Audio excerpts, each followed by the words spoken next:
This is Q Talk America. The following broadcast contains adult humor, language, and topics, along with partial nudity. Actual knowledge is used sparingly. The show is a result of a lost bet and a bad game of rock, paper, scissors. It's the show with Clayton McKee. And now, a man with a face for radio, Clayton McKee. Well, good evening, everybody. It is Tuesday night, show number 200. It is the 27th of January. You are live in Studio C.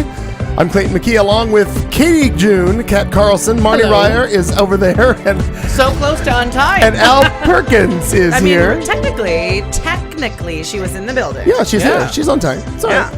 Very nearly prompt. Very nearly. I like it. Very nice. Well, here we are. I posted a picture earlier on the Facebooks about our new microphone stands, and it seems as though that they're all working. And it's just cool. They're just kind of. And you know what's funny is that I immediately can't remember what the other ones look like. There were little stands with the base that took up all the room where your arms now are. Yeah, but it's funny how like the minute something changes, I can't. Like you tear down a building, and the next day I'm what was there? What was there? Yeah. Like even if I can still see the shadow of the golden arches, was that a McDonald's? Yeah, was it? The building's the same shape, but what is? I'm not sure. Okay. No, it's all good. Al's gonna die here before at hour 1, so join us for hour 2, where everybody else talks more. Well, there'll be paramedics here. Could be. I hope they're cute. Oh my heavens! Well, we've already started with our first round of blender drinks. I think it's appropriate we start with little double fisting it around the table. God, over here. right on it. Get on it. My gosh. Can we have a little cheers action? Sure. Kick the show off with cheers for something. Hello. Cheers, happy whatever it is. Happy Tuesday. L'chaim, happy Tuesday. It is an actual day. National holiday. What is? We have a holiday. Oh, Marnie's going to bring us up to speed on national holidays that may involve groceries, I think. Oh, holy cunt balls, Batman. I like it. Who? Meow What? cow. No, meow cow. Cunt balls. Wow. I feel like there should be a cunt baller. You know what I mean? Like a little something available from Tupperware that helps you make cunt balls. Wow. I'm not sure how I feel about that. Yeah, I don't feel good about it. Well, I guess you could use a melon ball or just be gentle. Yeah. Gingerly. I'd like you to warm up the melon baller first, please. Thank you very much. Ease up on the cunt baller, bitch. Oh, it's you. I'm like, oh, look, Dr. Ben Carlson's here. Doctor. I can see her from here. Parenthetically, sure is, yeah. I saw something this past week on Facebook or some news thing that somebody named Dr. Ben Carson was going off. And I thought, what the fuck is she doing? One letter off. One letter off. So Very, close very to being close. famous in my alter ego. Because I really as well. thought you were like, you had posted something about something, important. Well, certainly. Yeah, and I was like, what in the hell is she doing? Any missive for you is really quite important. I'm like, she's become the new Fox News. Look at her go. Oh, boy. I am trying to be well on my way to being famous for no reason other than being famous. You're doing a good job thus far. I'm trying. I've decided to sponsor my own gay pride pavilion thing. The Kat Carlson Memorial Gay Pride blah, blah, blah, sponsored by Kat Carlson. I was going to give the sponsorship to the bar that I work for, and then somebody was like, why do that? Sponsor yourself. And I said... And that'll really confuse people. Fuck yes. She's dead, and she's still sponsoring herself. Right. She's dead and alive. Alive. So I'm on the fence about whether to tell Phoenix Pride about that or not, or if I'm just going to make the banner and Make and the hang banner. it up. That's what I'm You'll thinking. never get that pushed through. No, definitely just make it. Just make it. Deal. Yeah. Sold. You know what? And bring your own folding chair. Just sit there. Katie and I might do That's that how this the year. VIP Memorial Maybe we Lounge should showed have up. the Kat Carlson Memorial, like stage 1. OMG. The Kat Carlson Memorial, stage 1, and then you'll be stage 2. That's fantastic. We could start it at our stage. Yeah. Oh my God. That'd be fun. And you know what? While you're announcing the parade, let me encourage this. First off, because I might show up this year because they changed it to Sunday. Sunday, right. I'm going to need one hand of God, either out loud or just put your hand up. We always do. Because I always accept hand of God's nonverbal from news anchors that I Legit. know. Yeah. They got to give me one of these. Yeah. Fit it in. It's hard to do in studio, but it's really easy to do covering a story out in the amongst the unwashed. I've seen your work. Yeah, thank you. But you need to and as they pass by the Dr. Ben Carlson Memorial, you know what I mean? Like, just add that into someone's float description. Sure. Like the drag queens of Charlie's are floating by the Kat Carlson Memorial VIP Lounge. Yeah. Yes. Katie and I are coming to you live this morning from the Kat Carlson Memorial stage. VIP stage. stage 1 at the Phoenix Pride And Parade. just see if Oh my anyone God. asked you. Just slip it in. Oh my God, I want t-shirts. That's fantastic. Okay. I no, love I would it. really like a t-shirt, as a matter of fact. All right. Yeah. I think that's I need fantastic. to write this down. How do You're we get so shirts? right, Al. I'm really just going to go online and design them and order them. I am so Okay. This is excited. gonna happen, It has yeah. to be a black V-neck. Dur. We Yeah. can get that done, Dur. or at least one of them. Right. But I like all of us. Cat's if we new have missive, Dur. Hand embossed. Right. I like it. I'd like to order too. Oh, look at Bag of Nope, trying to get some kind of 2 for sale. Gosh, I'm in. very busy. Oh my God, this is going to be the best parade yet because we Best have a Friday theme We have a thing, yeah. for our stage. Coming to you live from the Cat Carlson Memorial Tribute Pride Pavilion. Gay I Pride like- Pavilion, and Clam Chowder Bar or whatever. And you did clam chowder bar. That's really thought VIP you- lounge and clam chowder bar. Sponsored by Cat Carlson. Marnie, I based the positioning of the mic So because I great. thought you were closer around this way, but I love Al. yeah, there's that. Snuggle but, closer. But you can move it, pull. Ooh, you can pull the newsstand towards you and position the mic a little differently, A little bit.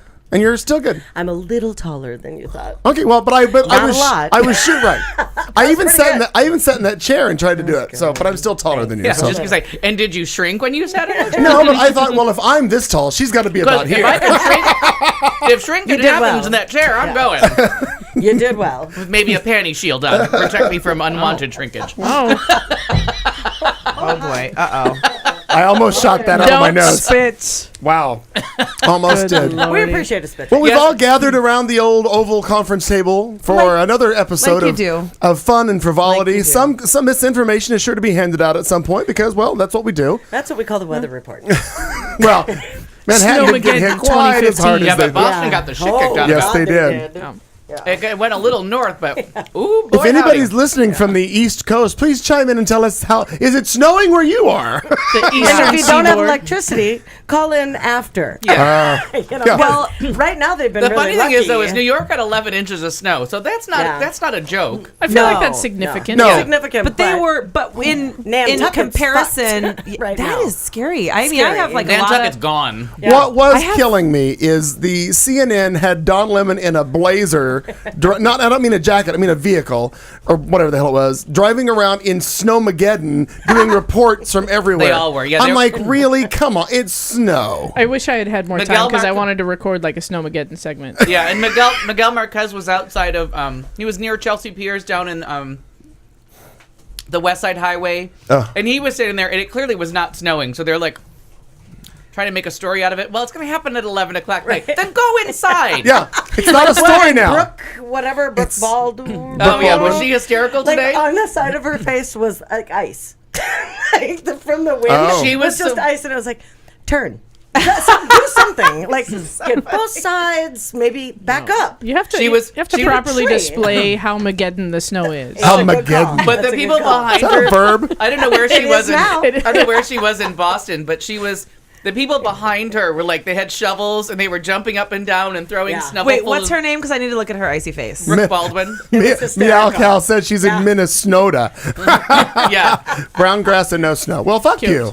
But so the guys were jumping up and down. Somebody walked up to her while she was talking and handed her two hot chocolates. And she's like, well, it's live television, people. And then, like, the people that had been throwing snow, they brought a couple more friends and they, like, marched across and then they were, like, jumping up and down on the ground. And she turned around and she goes, yeah, this is live. It's snowing. And they just cut to commercial. Like, no breaking news.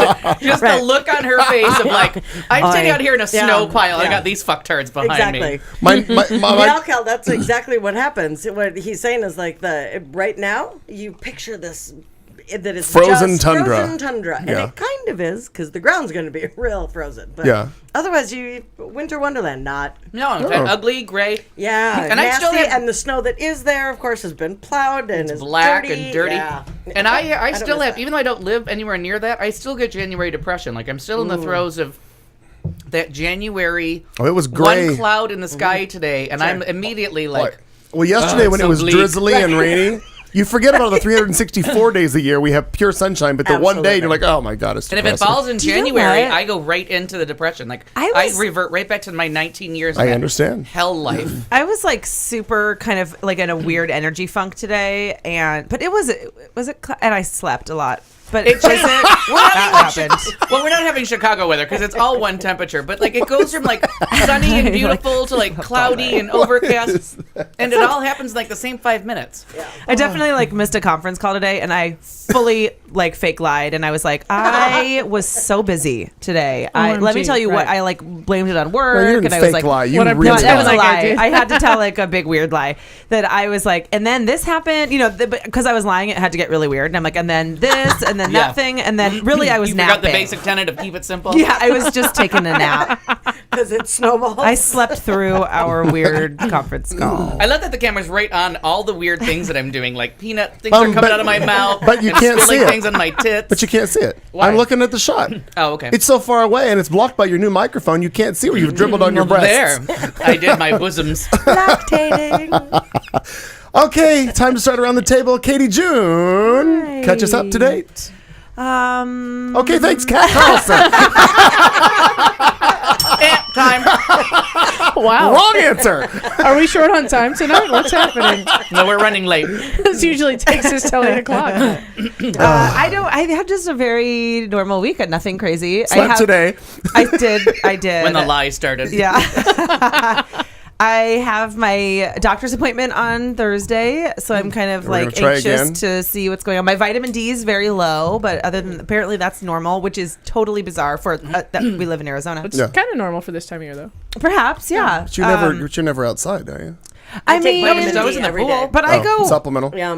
I take it every day. Yeah, I don't know. I like walk or run or something most days out of the week. But either way, it's low. So I have now. I like, wonder a if I always prescription wonder level. if it's sunblock related. Since you should get vitamin D from the sun, I'm wondering if we all use sunblock so conscientiously that we're blocking I don't vitamin use D. sunblock, so that's not my problem.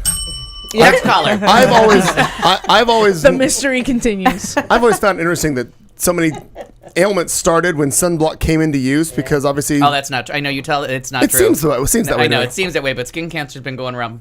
People just didn't know what they were dying from. No, that's fine. Let them die from that. But you spent too much time in the sun. But the sun's there for a reason. You got to have some of it. Right. You can't. But then the people in Otherwise you England that turn to- didn't have got scurvy and everything, like you do need Oh, yeah. some. Yeah. You do need some sun. But that was Sun is from key. citrus. But Gotta have it. And that was pirates, I think. But I mean, Also that. because they were a long time on sea without fresh food. And They got lost at fruit and sea. vegetables. right. So scurvy. anyhow, They got rickets. but other than that, this week has Rickets, been that's very. what I'm thinking of, rickets. Rickets. It sounds like something I don't want to have. No. But I'll mom always rule it says out if I at the don't eat my endocrinologist veggies, I'm on gonna get Thursday. rickets. But I will make you a bet that on February, whatever 7 days is from today, you'll think you have it. I Because you'll might. spend 6 days Googling it and come back next You'll week. come back on the second and be like, Rickets. oh my God. Listen, I'm people, still on the I third. caught rickets. Also scurvy. I might have that. I was at a. Seriously. It's. Pretty I sure. mean, at this point, it could be anything. It could be anything. So don't I know. did though. I What's- was at a fundraiser for work. So this gentleman walks in to meet his congresswoman, and he writes makes a contribution. It's this fundraiser event, and he signs in, and he was an Indian guy. So I thought maybe he was a technology consultant, and I was going to make a connection for Kelly.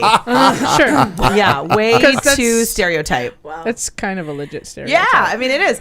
So I said, "Oh, well, what do trying to you figure what out do what you that do?" And he says, "Oh, I'm a doctor." And I said, "What kind of doctor?" And he goes, "I'm an endocrinologist." And I was like, "Oh my god!" So this poor guy who shows up to like meet his congresswoman and like makes his contribution and like this is all he wants to do, has to literally listen to me for about 30 to 45 minutes until he goes, "I have to leave." And I was like, "Thank you for your session, doctor." And I think Caveat, he was he's just, now voting Republican. And this is, and as he left, he told Kate, this is billable time. I know.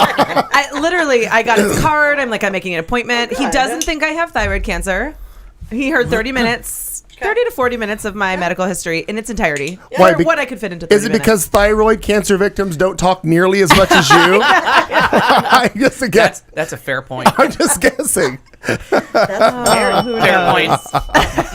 Thank you. So anyway, that's all that happened in my week. Pretty boring. Just really busy working on gala. So yes. anxious for this to come. 'Tis the season. And go. It's award season. It's gala season. It's pageant season. It's And a- wabbit season. And There's it's so Yeah. many. you know We're very busy. in the community it seems like there's kind of a crew of volunteers that do these kind of big dinners and stuff.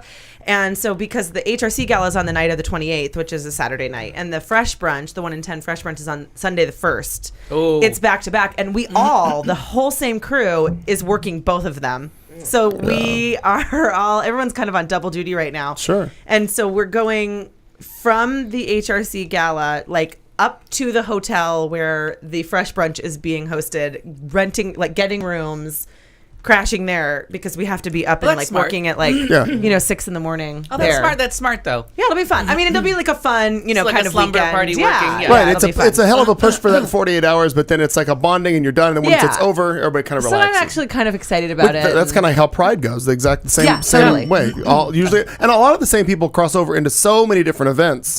Sure. Like all that. these people will and all this same crew we used to do entertainment for Pride because we worked with Natalie, and it's kind of this whole crew of like volunteer peeps, so it's a lot of fun. And look, you know, like once you know somebody will volunteer, that sucker will come back for something else. You know that's who you call first. Yeah, it's hard it's hard. Yeah. But You feed them, give them a T-shirt, they'll be there all day long. oh my God, yes, it's fucking pizza and t-shirts. That's it. That's how you get it. That's it. I put out for pizza and t-shirts. I'm just saying. Yes. We don't need somebody to put out for Pride. Well, thank you. we just show up for it. Thank you, Aaron, for that link, because it was just a theory I dreamed up about 20 minutes ago, based on no facts. It sounded valid. I did. Oh, Yeah. There's that. So anyway, it's a good week. Glad to be here. Kat Carlson. My goodness. Well, it's been such a busy week since I left. It has. Seriously. Yeah. It No really sarcasm has. in that? No sarcasm in that at all. I was Let's sensing see. sarcasm. We were here on Tuesday. On Wednesday, I started the Couch to 5K app. I've seen you make some posts. 3 days. Congratulations. Yeah, I've made it through week 1. Feels good. I'm pretty sure I'm going to repeat week 1. But do you like notice on day 3? How's the couch? Better than day 1. I missed the couch.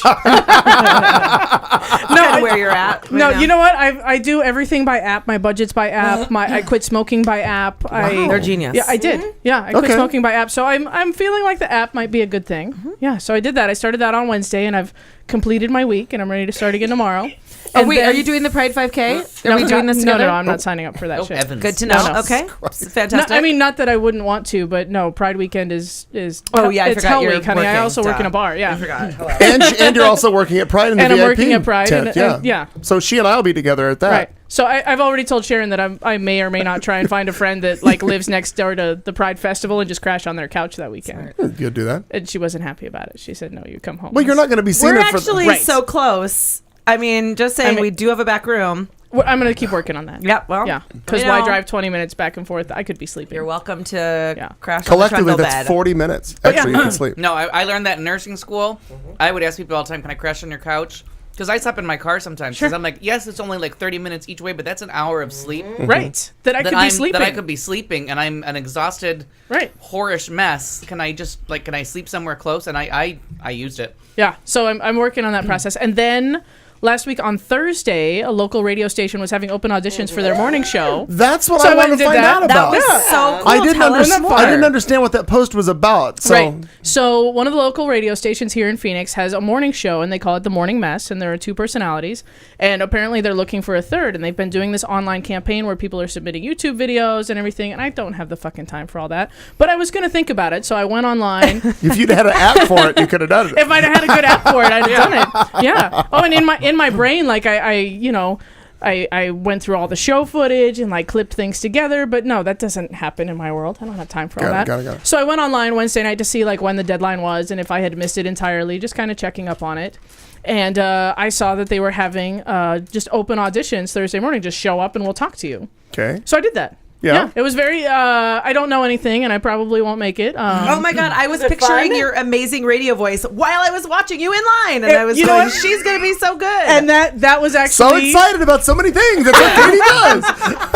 I was really excited for you. No, and it was so fun because you went down in the station's downtown. It's on like Central and Roosevelt, so you go down and there were already like 10 people lined up when I got there at like 10, and the auditions were at 11 or whatever. And so you jump in line and you wait, and they come and they get your name and they give you your American Idol number and you like pin it to your shirt. I saw that on your shirt. Yeah. Oh, that's fun. And it's very fun. And then they take you in and they had like an afternoon host doing the Ryan Seacrest interview with the like, what are you bringing to us? And I was like, nothing. You see this? This is what I'm bringing. What? Whip. Make it work, people. Yeah. Yeah, and then and then you walk in and they've got like all the producers and everybody standing around. They give you your 2 minutes to talk to them or whatever, and they hand me a microphone and they're like, "Hey, Ken, how's it going?" And I pick up the microphone and I'm like, "Hey, guys," and they're like, "Oh, hi." Apparently, the radio voice is a thing Is he because they have a radio reacted to it, voice? which was very fun.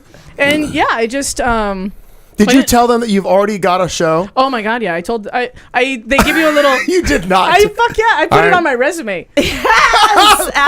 We're on a resume. Wow. I did. I put it on my resume as a qualification. Are you kidding Yeah, me? I mean, if you're saying like, are you able to talk on a radio for 3 hours? Gotcha. Got it. Sold. I can do that. I got over 300 episodes logged up. Let's take a listen. So yeah, like when not interrupted by a white woman. So I sent my resume in, and then when you get there Fair the day point. of, they hand you like a little questionnaire to fill out, like where are you from and what are interesting things about you and what that. And so under what are interesting things about me, I put I'm gay famous. Yeah.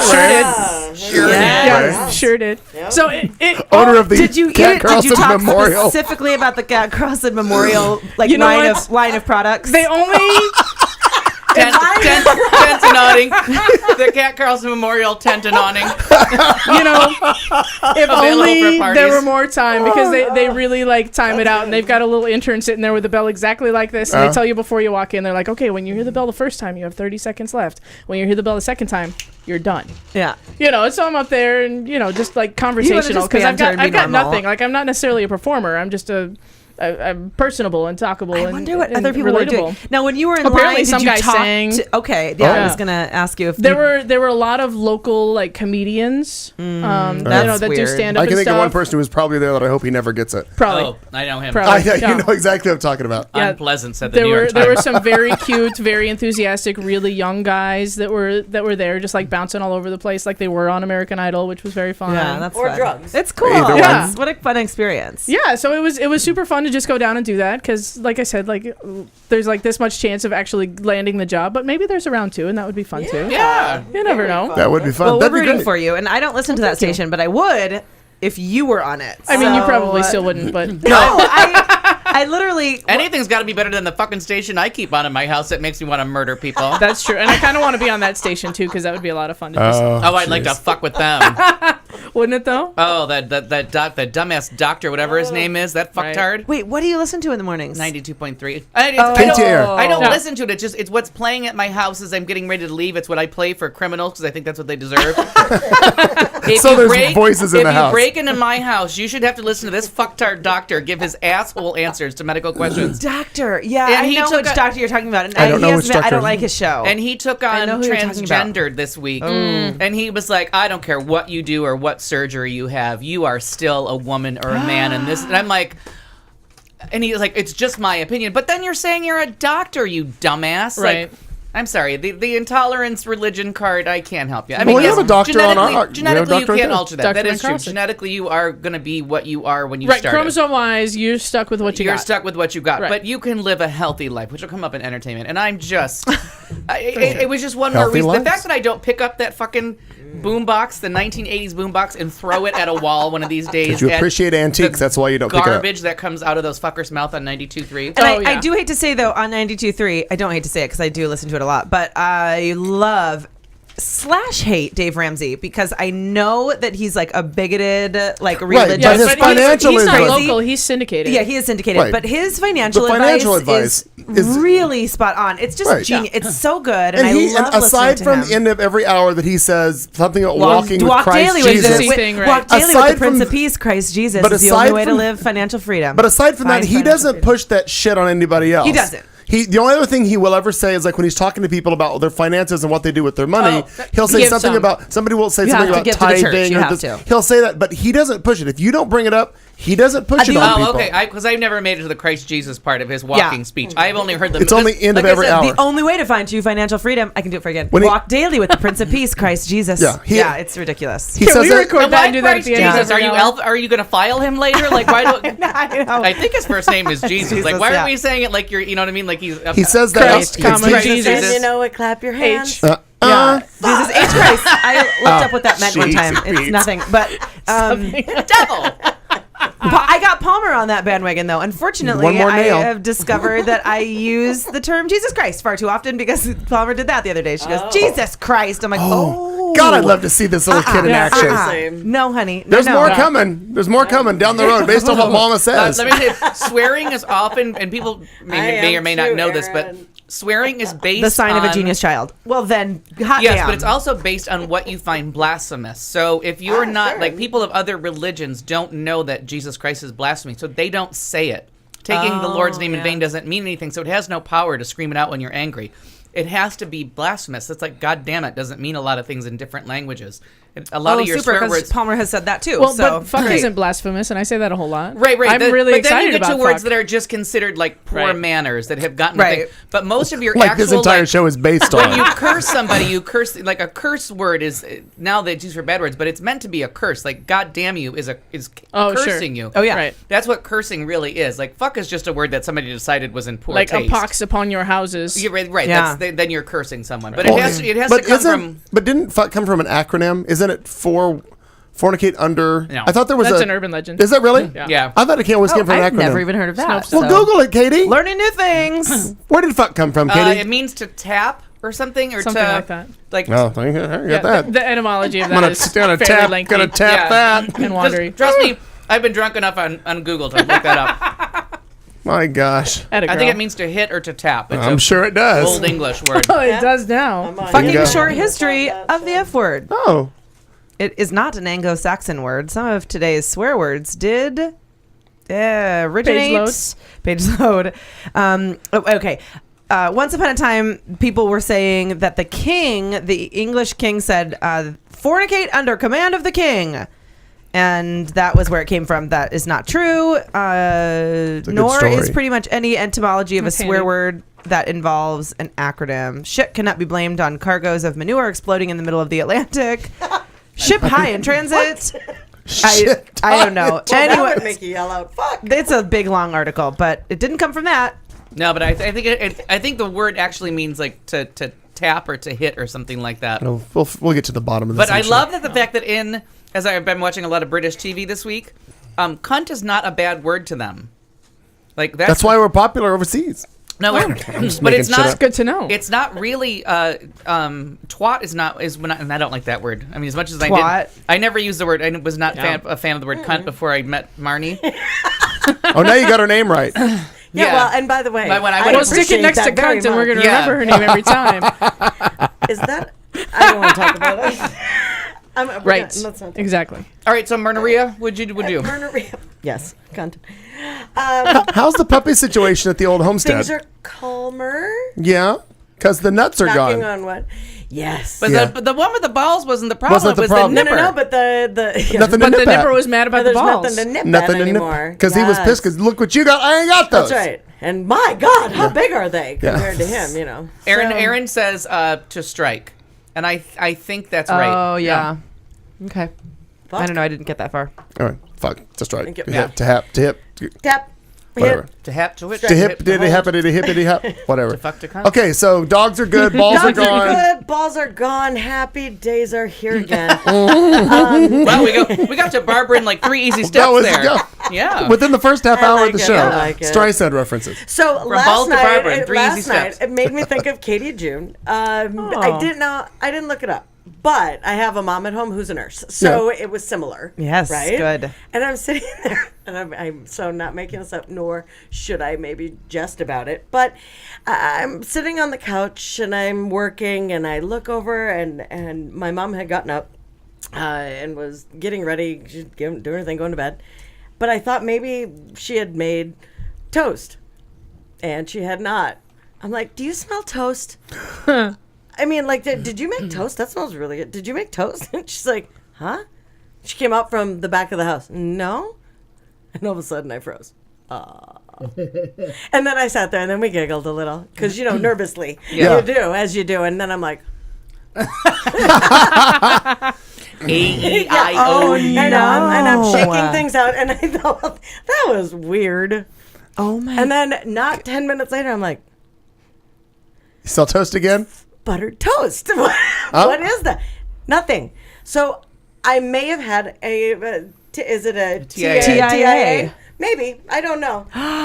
You should go to the doctor. Everything is seemingly fine. Follow Katie around. She finds doctors everywhere. Right. Good ones who But test it me for was anything I want. God is my witness. It was the strangest thing. It was like, because it was Hand to God. deliciously hot buttered toast. I enjoy some buttered toast. So I just want Yeah. to throw that out. I also sent Aaron a text that said, I haven't rewritten my will. Just let Mom know that you need a little cash, and that you get my car. And Maybe I a put my maybe a initials. petty cash Because I really fund, yeah. did think I was going to I was having a stroke. I wasn't sure what was happening. That's scary, McGarry. So my what I'm going friend. to say is just love you all to death. Oh, Okay, good. Well, literally. what I would like you to do is, if you're ever in that Hold up state both arms again, like this. what are you doing? Okay, you're good. Okay, she follows directions. No, if you and the best part That's is that's a the life best part skill. is I fill out this form every day at work, and I don't know what it's called, but I know. Go like this. All right. You're So good. you mean if you can do that? Then... Yeah, then you're okay. But if your arm drops, then you. Oh. That's how you. Yeah. Don't start, June. And the most embarrassing part is If you I fall never down- remember what it's called. Like if Fall- someone says, "Do you know how to do Stroke. that test?" I'm like, No. But then they're like, I'll ask people to do it. They're like, "You're doing the test." I'm like, "Oh no, I don't know what's Well, called." because it's about speech, right? And Yeah, like about like if you start walking and you just fall down, that's not a good sign. I heard. But at that point, you're about In general, it's not a good sign. we'll do Because the whole you're thing. just drunk. Puff out your cheeks, smile, but with your teeth. There you go. We're really testing This me is for a a drunk stroke. test. Yeah. Now, do you put both arms out in front of your head and both arms out? All right, you're good. Good. I I'm just doing like all of them toast. too, just in case. We have come to the conclusion. I just like toast. Now, you know what I feel like I should do? In a Just minute, make I'm going to toast? take a break and go make toast and freak her out. With her. In all sincerity, it was so hysterical. Oh, okay, and the dogs, fine. Oh, Aaron. My mom Aaron, will let honey. you take them. Ernie, honey. No one's fighting you for the dogs. I was Yeah. actually going to interject that I do not want custody Yeah. of the, The dogs. lawyer's Guys, gonna I walk don't them to be your all over house. that. No, but it was so odd, and so then I'm looking around thinking, how does she not smell it? So it was to me now very funny. And I've also heard in different places that people smell oranges too. I have heard that. I've heard that before too. That there's a I did not. but it all happens. Lemons are lovely. I'm sure they are. So otherwise, You have definitely made a lemony what have you. I might need to do. taste it. Well, you can try it. It's not. I wanted it to be more effervescent-y. She's trying to stave off scurvy. It's Wow, is she doing a good job? it's limoncello. Oh, And yeah. then just a little sparkling mineral water, but With lemons and lemon heads. and lemon heads. I Yeah. dropped some lemon heads. Right. I would, lemon and he's flavor. got the simple lemonade in the fridge. Too. What are We've you, been what are dying you to get rid of. fighting off? What are you doing? I don't know.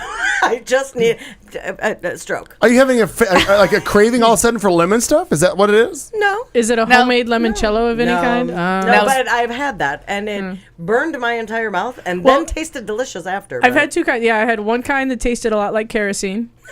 And I drank some kerosene just to test, and the I was kerosene going to ask better. how that flavor test Yeah, went. sure did. I was And like, then I oh, went this out shit and licked tastes the terrible. kerosene lamp to make sure Right. I had Was the that right after you taste. quit smoking? I'm hoping so. It's got a piquant after dinner taste, reminiscent of I just kerosene. licked some kerosene and light up the smoke. almondy. Maybe that's not good. Oh, I can't think of the word. What's in lighters? Butane. Butane and a kerosene and a butane lighter. Butane. Now, I was at a dinner party once, and the chef made limoncello. Made kerosene. And it was like a frozen. Maybe. It was like it was like a very frozen-y, slushy kind of thing. Is that That's in makes sense? this mug. And oh my god, it was good so limoncello good. is good. Oh, Oh, my yeah. god, it was the best. One of the best things I've ever had. This and Kelly was just doesn't a drink. cheaper limoncello. So and I got why not? I got to drink Kelly's as well. And after the first one, I was like, anyway, everybody. And Kelly was like, maybe just not more. And I'm like, just give me yours. Have you ever And seen Danny literally DeVito about 5 minutes on The later? View? Yeah. No, I With haven't. limoncello? He was doing shots of limoncello with George Clooney, and then It's he went on The bad. View. Yeah. and It's he really was bad. fucked up. But Really like fucked 5 up. minutes after I drank the second Yeah. one, I hit Kelly on the leg and I'm like, leaving now, immediately from the dinner party. I gotta go. We gotta let lemon in. Yeah. Lemon in. It was bad. So, Anyway. Wow. anyway, delicious. I love And- limoncello. So Yeah, last week, I had this weird scurvy like craving for cucumbers, and I wanted Greek food, and I wanted tzatziki, and I wanted cucumber water, and I went and bought Sounds good. cucumbers, and I was making. I brought Greek salad. I had them pick out the olives, and I got Greek dressing, and I put it. I was making pitas at home, and I was eating cucumber after cucumber after cucumber. And by Wednesday afternoon, I was like the Oompa Loompa girl. And I almost had to move from my house because of the problems that came out of me. It was awful. We had to send you off to the juicer. It was awful. He found it. Take it easy there, Violet. It was one of those things where it was like, okay, this is I could seriously power a jetpack across. You know what I mean? You're turning cucumber, Violet. She's got Mary Poppins' purse. I had her power. Let me tell you. What they did was they gave that bitch like 6 cucumbers and an umbrella, and she flew across London. It was so grim, and I couldn't explain it. So bizarre. So I was talking to my sister. We were talking about something. She wanted a Super Bowl T-shirt, so I went and I found her one. And I'm like, I've had this weird craving for cucumbers that just cannot be satisfied until right now, as I'm driving across town in a gas-powered vehicle suddenly. And it was so wrong. And she's like, oh, and you know, what the fuck Elfie down the street from her is like, she has the same problem all summer where she craves cucumbers, then she farts her way into a new lifetime. And it was just the most uncomfortable. I must tell you, I did not know that. I didn't know it either, and I've never had I've made it this many years without any kind of a craving for cucumbers. Yeah, but I didn't know that it caused that. I didn't either, but I don't think you're supposed to eat as much cucumbers as I did over the course of those 3 days. So I wonder too, like I always wonder when I have a really serious craving, like a really genuine like craving for something, what I'm missing. Lacking. Yeah, my sister said the same thing. She's like, maybe there's something that's missing in your diet. And this was my third like stomach emergency the last 3 months. So this whole giving up dairy shit is over. Like there is no, I mean, not giving up dairy, but giving up milk. Because I've been doing that for like the last 10 months. Or this is my third stomach crisis emergency. And since you've given it up. Stomach of steel. Like I do not have stomach problems. I just brought a gallon. So I vomit after too much drinking and not enough eating. That's its own problem. But I have never had this many food-related problems. You mean while you're drinking milk, your stomach is okay? Right, because my stomach is coated and ready for any emergency. Now this is like any emergency. Yeah. This is the third time in like 4 months I've had a stomach-related problem. I'm like, you know what? We're going back on the milk. Back to dairy. Shit never happened That's before. Interesting. And I never spent a whole day like a pregnant woman in a grocery store buying everything that had cucumbers in it and walking out like, is there cucumbers in it? I was crazed. Well, and you ask like with lemons, I've been remarkably sleepy the last 2 days. Like for me, like it's ridiculous. Yeah. And I mean sleepy. Like I was out most of Sunday but not feeling sick. I don't feel sick. I just slept. I've got that end of January blues though, and so that could be it too. When you mentioned that earlier, I thought maybe that is what it is, which is silly because it's so weird. Beautiful here. Well, and like 2 days ago, I was like, I have spring fever. I need to be outside all the time. Right. So I don't know. Aaron, are you saying that your body doesn't actually know what it's craving? That it's just some weird like hormonal thing that you just go through cycles of like craving something? You're setting your thing auto-corrected a little bit, so I'm kind of confused. So then, but Matt Maraska came into town. We had a lovely dinner at Durant's on Saturday, and then all the old women retired to little Kevin's drawing room. It was seriously. We went to dinner at 6:15. We were at his house by 9:30, 10 o'clock, and you would have thought we were in a nursing home. Two people Kevin and Matt got in their pajamas, so that's where they were staying. Like, how cute. Chris couldn't stay awake on the recliner to have conversation with us, and is telling his husband, like, I know you don't have a driver's license, but you got to drive home. And I was like, kill me now and leave me for dead by the side of the road. It was exhausting, and I'm like, it's 10:30. And because you and Carlton were like, we want to come over. I'm like, you do not want to witness this. We do not need witnesses. We wondered to this why event. we weren't getting responses back, and I'm like, well, apparently they passed out. I don't know what's going on with them. It was funny. Yeah, that was the other one. But we said, fuck it, we went on. But it certainly was. It was one of those things where like, oh, they're having a party. No, you're just watching a bunch of old white people do their last gasps before they all resign to bed in the drawing room at 10. It was just sad. And then we tried to do a little brunch, but it was when somebody had family in town. Somebody wanted family to see family. So it turned into what should have been 4 or 5 people turned into 14. And it was lovely. We ended up at Ticos, which can easily accommodate that many people. They have the big booths. It's not a big deal. They're not that busy. No, but by the time we tried to go to the yard at prime time, and by the time we realized the yard wasn't going to work and we moved south to Ticos, prime time was over, so their brunch was coming to a close. But Ticos is still wonderful, wonderful food, and they were able to accommodate wish that their a owner big crowd. wasn't such a dick. But they changed that's owners. Another... The woman? No. Yeah, they sold. They're not part of that same... No, I know. The guy that currently owns it. Oh, okay. I know who you're talking is about. a total crack addict and also a jerk. And I'll go on record. Well, you did just now. I was going to say out loud. Hand to God. So is he partners with a woman? I don't think the woman's involved I don't know which woman you're talking about. No, I just know think the guy. The woman I know. I thought that was the chef. Off air, we'll talk about that Yeah. more. 'Cause I was gonna say, 'cause I know the players in this game and how that all Yeah, shook the out. guy- I was horrible. introduced to a woman that was because I know we all know the old owners, Oh yes, right. and so when it went through, who I met of the partnership was a woman. yeah, and Sheeta's not there. I don't think anymore. But Who I I don't thought know. was the chef. Yes? I'm not sure. I don't pay a lot of attention. Yeah, you're thought right. so, Yep. yeah. You're lucky I asked She questions. was fantastic. Clayton McKee, what'd you do? Well, What'd you do? what'd you do? Put 'em up. Put 'em up. Well, going off Buddy, of Kat buddy, Carlson buddy. had said about the spring fever, I felt like I needed to spend some time outside, so did mow the yard, trim things, clean things up, organize, carports, things that you need to clean up and do. So Right. I'm getting in the mode of spring cleaning because what I'm about ready to do is tear through this whole house, and I've decided that every drawer and every cabinet Goddamn, has yes. to be gone through. Yes. Because I live alone. Aside from when you guys show up, I use like 2 mugs and maybe a water bottle here and there. I don't need all the shit that I've got. So we're cleaning house. We're gonna leave the cabinet with all the wine glasses. So don't fear. And all those mugs can stay in the freezer from now on if you Because I care for. have a new beer. They're going to live in the That's freezer fine. now. That's And, fine. That's fine. various bowls and sundries. No, we need all those. Right. That But means I it works just, correctly. I noticed in the kitchen. The 12 years of stolen beer glasses from various bars maybe need No, to I've returned most of those to all of their nice. original. Yeah, I mean, That's nice. the story was, remember, I took 24 glasses back to Charlie's in a case and said, "Put these back in circulation." Yeah, they're like, "Where'd they come?" Don't ask questions. Just put they're washed and ready right. to go. No, but I noticed in the kitchen, Amnesty Day. like you know how when you get food to go and they send you all with all these utensils that you'll never use because I won't eat their salad out of their fucking plastic fork. I want a real fork. Right. So, you get all those little packages of the spork and the food and all that stuff. It's all prepackaged. I have a whole fucking drawer of that stuff. Why that needs to go. I Yes, say it it. does. No, when if they're they not walk open. in. If they're not open, give them to donate them somewhere. donate them. Because if you guys do school functions, you're doing picnics and stuff, you really need those, and to have a prepackaged one. I would It's really gladly helpful. hand those off to you. That's really helpful when you're planning like outdoorsy events Sure. or people coming over for barbecues, and you have Yeah, that is a good call. Because nobody's coming Especially over here for that. kiddos, right? So that's part of the thing I was doing, spring cleaning, starting that whole thing. But the Saturday night, here's what I love, and I ranted about this. I didn't really rant about it on Facebook, but I posted.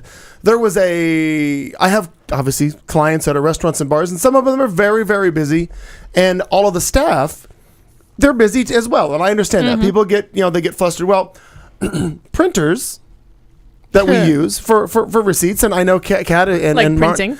they print. Sure. And they're very easy to Occasionally. open. kind of in the name. You change out paper. You do things. Right. Well, if they're ever difficult to open, what is your first thing to do? Well, get a screwdriver and pry the motherfucker open. That's exactly what I thought. No, that's not what you not do. the right answer? No. I was going to say hit it. I had it. I had it. So what? Take a big old fist and thump it on the top I like get you a did the I get a television. text message on Saturday night, and I'm already half in the bag because I'm already partying with Carlton. Half. Oh, Yeah. Lord. Yeah, I'm half in the bag. Parenthetically, all the way. I get a no. We weren't all the way. We were Grab later. the bag. Under the bag? Just grab the bag. Yeah. See-through. How big was the little bag? little bag? Yeah.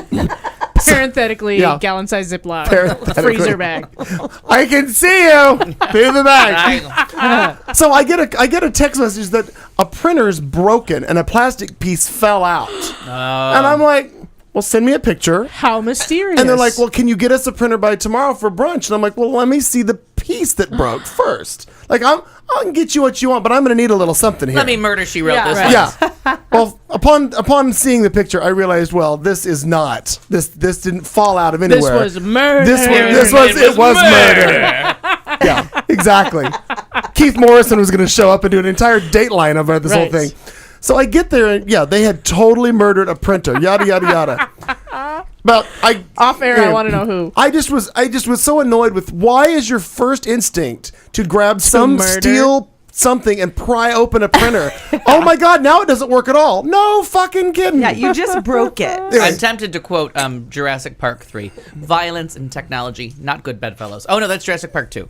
Mm-hmm. Violence and technology. Anywho, we got there, assessed that, and then Carlton and I, because he drove me there, and we assessed the damage and moved Unlikely on. good And then we choice. went on a bar tour. This is what we thought That's was going to be a fun. good idea. We started downtown, and then we thought, well, we're going to go to BS because we've been there forever. Oh, sure. We had the most horrible time. Why? I literally drank half a drink and left because the music was horrible. Everything about it was not what we remember as BS. It's all gone. It's all over and gone. What was the music? That's sad. Horrible. It just was horrible. Well, first of all, they had, the four-story parking structure that's beside that? Oh, yeah. Well, when we pulled up, the music was so loud. We're like, is there a car in here that's playing that music? And we're like, we don't know where it's coming from. So we walked down, and they had a supplemental speaker on that patio aimed. Oh, my gosh. So loud that literally when you walked up to the door person, you couldn't talk to them. And she's like looking at me like, I'm like, this is fucking stupid. And then what's his name was standing there. I'm like, this is really stupid. This is horrible. What's his name? The ginger. Oh, okay. Yeah. So I found out that after we left and rented, they turned the speaker down, and That's I may have taken it down. bad. Yeah, it was That's horrible. horrible. So then we decided, well, screw it. We're already on a tour, so we went to other places that we never go. We went to Roscoe's. That's fun. I thought people. Wait, Well, I you thought started downtown, went to BS, Scottsdale, and then came screw back it. to No, screw it. Roscoe's? We're like, screw it. We're gonna go back to Was Central BS Phoenix West because like full and happening? no. It was just And I loud. appreciate your optimism that you want this story to come out good I for that. really And want it's BS not. to be great because I It's just not. remember my days of Right, going there. And it was great were, fun. and ours were even better than your days. Yeah, I know. Yeah. Yeah. The older you get, the better our days were. Oh, no. So then we went to Roscoe's, which I thought Saturday night was going to Spelled be D-A-Z. happening. Like I figured all the boys. No. Seven. No. There were 7 people and 3 were staff. Stop it. Oh, no. And- Saturday night, everyone's at 2 places. Okay. Yeah. Which And you can two? guess. Stacy's. Stacy's and Charlie's. Stacy's and yeah. Charlie's, right? So we had a shot there, and we thought, well, let's push it. Let's go to Cruisin' 7. Yes. OMG. Yes. So we went there, and I didn't finish my drink, but I didn't realize when Carlton and I got separated in that bar, he had done multiple drinks and shots, but failed to tell me this. Oops. So then we said, screw it, we'll go back to Charlie's, where he just went off the deep end there, and I'm like, oh, now I see where we're going. So he walked home. Good. Yeah, I stopped girl. drinking. Wise choice. I stopped drinking and Well, brought from his Charlie's, that's really his your best car option. here. Yeah. So it was a big whirlwind tour with that. Fully a day of eating for both. Yeah. Good times, great oldies. It was a fun week, and then some work stuff fell into place. So apparently we're going into our second hospital for work. The Oasis. Oh, I thought you and Carlton. I'm like, well, good luck. No, for work. goodness. Every rehab's a gracious. try. No, for work. We're going into If our at first you I don't gotcha. our succeed. second hospital. Are you familiar so with Oasis? exciting. I guess is it a spine? A surgical center. Yeah, that's what we're going That into. is really awesome. So things You are guys are just killing bubbling it. and happening. Things are going all over the place. Hey, I'm very Dawn. excited. Hi, Dawn. Hi, Dawn. Dawn in Washington. Is it snowing? Were you? on? I had a job. I very rarely talk to people on planes or in public, and Or just in general. yeah, Oh no, she talks a lot in general. Here. and it was funny to get like a job offer on a plane. I'm like, want to come do this? And I'm like, no, not so much. I don't like walking people, so me and surgery is not going to happen. Oh no, we're gonna get away from I that. want them as soon as we- intubated and in a coma. How's Nice. that? Yeah, and that's even his friends. Yeah. Okay, Hey, so I like your all better that way. about a quarter in front of the hour. We've got a little time left in hour 1. We're going to come back with headlines right after this. You're listening to Q Talk America. If you think it sucked so far, just wait till after this 30-second dance break.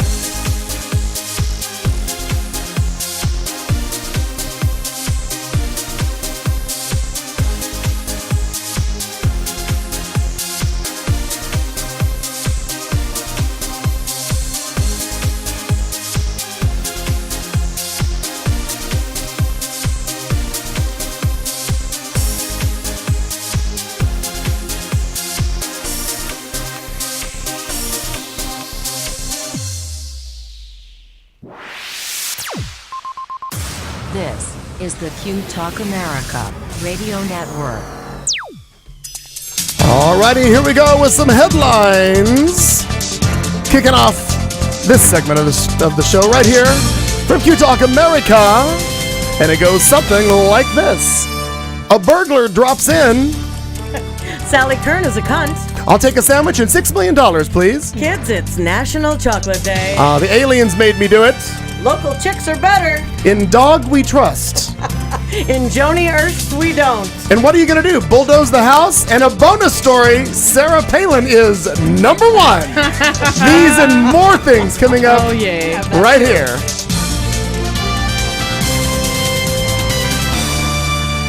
Oh, that last story was a bonus because it showed up literally It's minutes awesome. minutes before airtime. Do you know what I'm talking about? No. I just have her stumping for Hillary. Okay, okay. Here we go. Well, in Houston, authorities say a man's plan to break into a Houston store fell through, literally, after he crashed through the ceiling and landed directly in front of the police, who were called there to investigate a suspected burglary.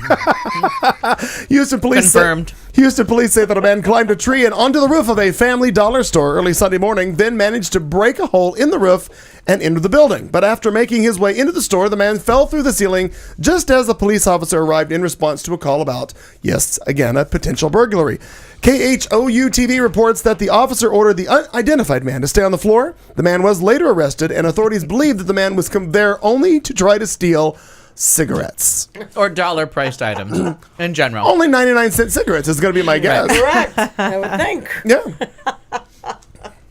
Oh, Sally Kern. Well, I don't know. Can't wait She's to a meet her. cunt. A cunt, I say. And our friend Chad at Whoosy Whatsits is the one who posted this. And I was so excited that he just put "she is a cunt" on his Facebook page that I had to. Oh, okay. Are you familiar with Sally Kern at all? I am not. Mr. McKee? I am not. She's an Oklahoma State representative. Oh, now I am. Okay, Now we're on board. okay. She says gays are terrorists. Ooh, I like it. And she has filed 3 bills targeting gay marriage. She is the grim reminder that evil still plagues this world. And the 3 bills that she has proposed would make it illegal to use taxpayer funds or government salaries to license or support same-sex marriage. It would make gay conversion therapy legal for all adults and children. Well, hopefully and mandatory. And hopefully. Totally. And Totes would allow manned. Do they have a cunt conversion therapy she can attend? And wouldn't that be something? There are 3 people that could be there in a heartbeat. Halen, Bachman, Yeah. Kern. Yeah. 4, Ernst. And Sounds would like a allow law firm. business. It does. And the third would allow Bachman, businesses Kern and to Ernst. refuse gay customers. We've heard this. Yeah. Yeah. Not new. Religious freedom Respectively, bill. they are the preservation and sovereignty of the preserving. That's what she calls it after That's a few a cocktails, preserving. too. Get her done. Get her done, preserving and sovereign. I don't understand that sovereign word, but I'll be busy I'm all preserving. about preserving and sovereign these days. The preserve and sovereign. Good God. Due to time constraints, I'm just going to conserve them. and sovereignty of the Marriage Act and the Freedom to Obtain Conversion Therapy Act. Really? Wow. Obviously, the third measure allowing the refusal to provide services to the gay community. She is famous for her remarks on how homosexuality is a greater threat to America than terrorism. She says every day our young people, they're bombarded with homosexuality as normal and natural. I want to be bombarded by It's a- homosexuality. Can I say that? I know. I'm missing it's this something boat. they have to deal with every day. Fortunately, we don't have to deal with the How are you terrorist spelling attack bombarding? every day. Cunt. C-U-N-T. What was that line? We don't have to deal with a terrorist attack every day. It says, fortunately, we don't have to deal with the terrorist Because attack every we're day. on watch. It happens all the time. No, Dumb she's a bitch. terrorist. Yeah, Yeah, exactly. That's what Yeah. I mean, she says. It's more dangerous. And yes, I think that it's also more dangerous because it will wear and tear down the moral fiber of this nation. Get some new cloth. I Get some new just want to fiber. know, like, when I found where someone the is third nail that needs to go. crazy, there is You're in something local in government. your closet. Right. Oh, yeah. Yeah. It's called Marcus but there is Bachman. something Yeah. in your past. I just feel like fear, there's, it's fear, Fear, it's it's fear, fear. it's fear. You're but exactly there's right. something else. no, I it's- just think that there's I she I had don't like a think it's lesbian about her sex being- dream one time. I don't think so. I think it's the fear of It's- exactly what No, And, it's- and she's not it's a- bright enough. She's too. She was Right. too. She's too impressionable and too uneducated.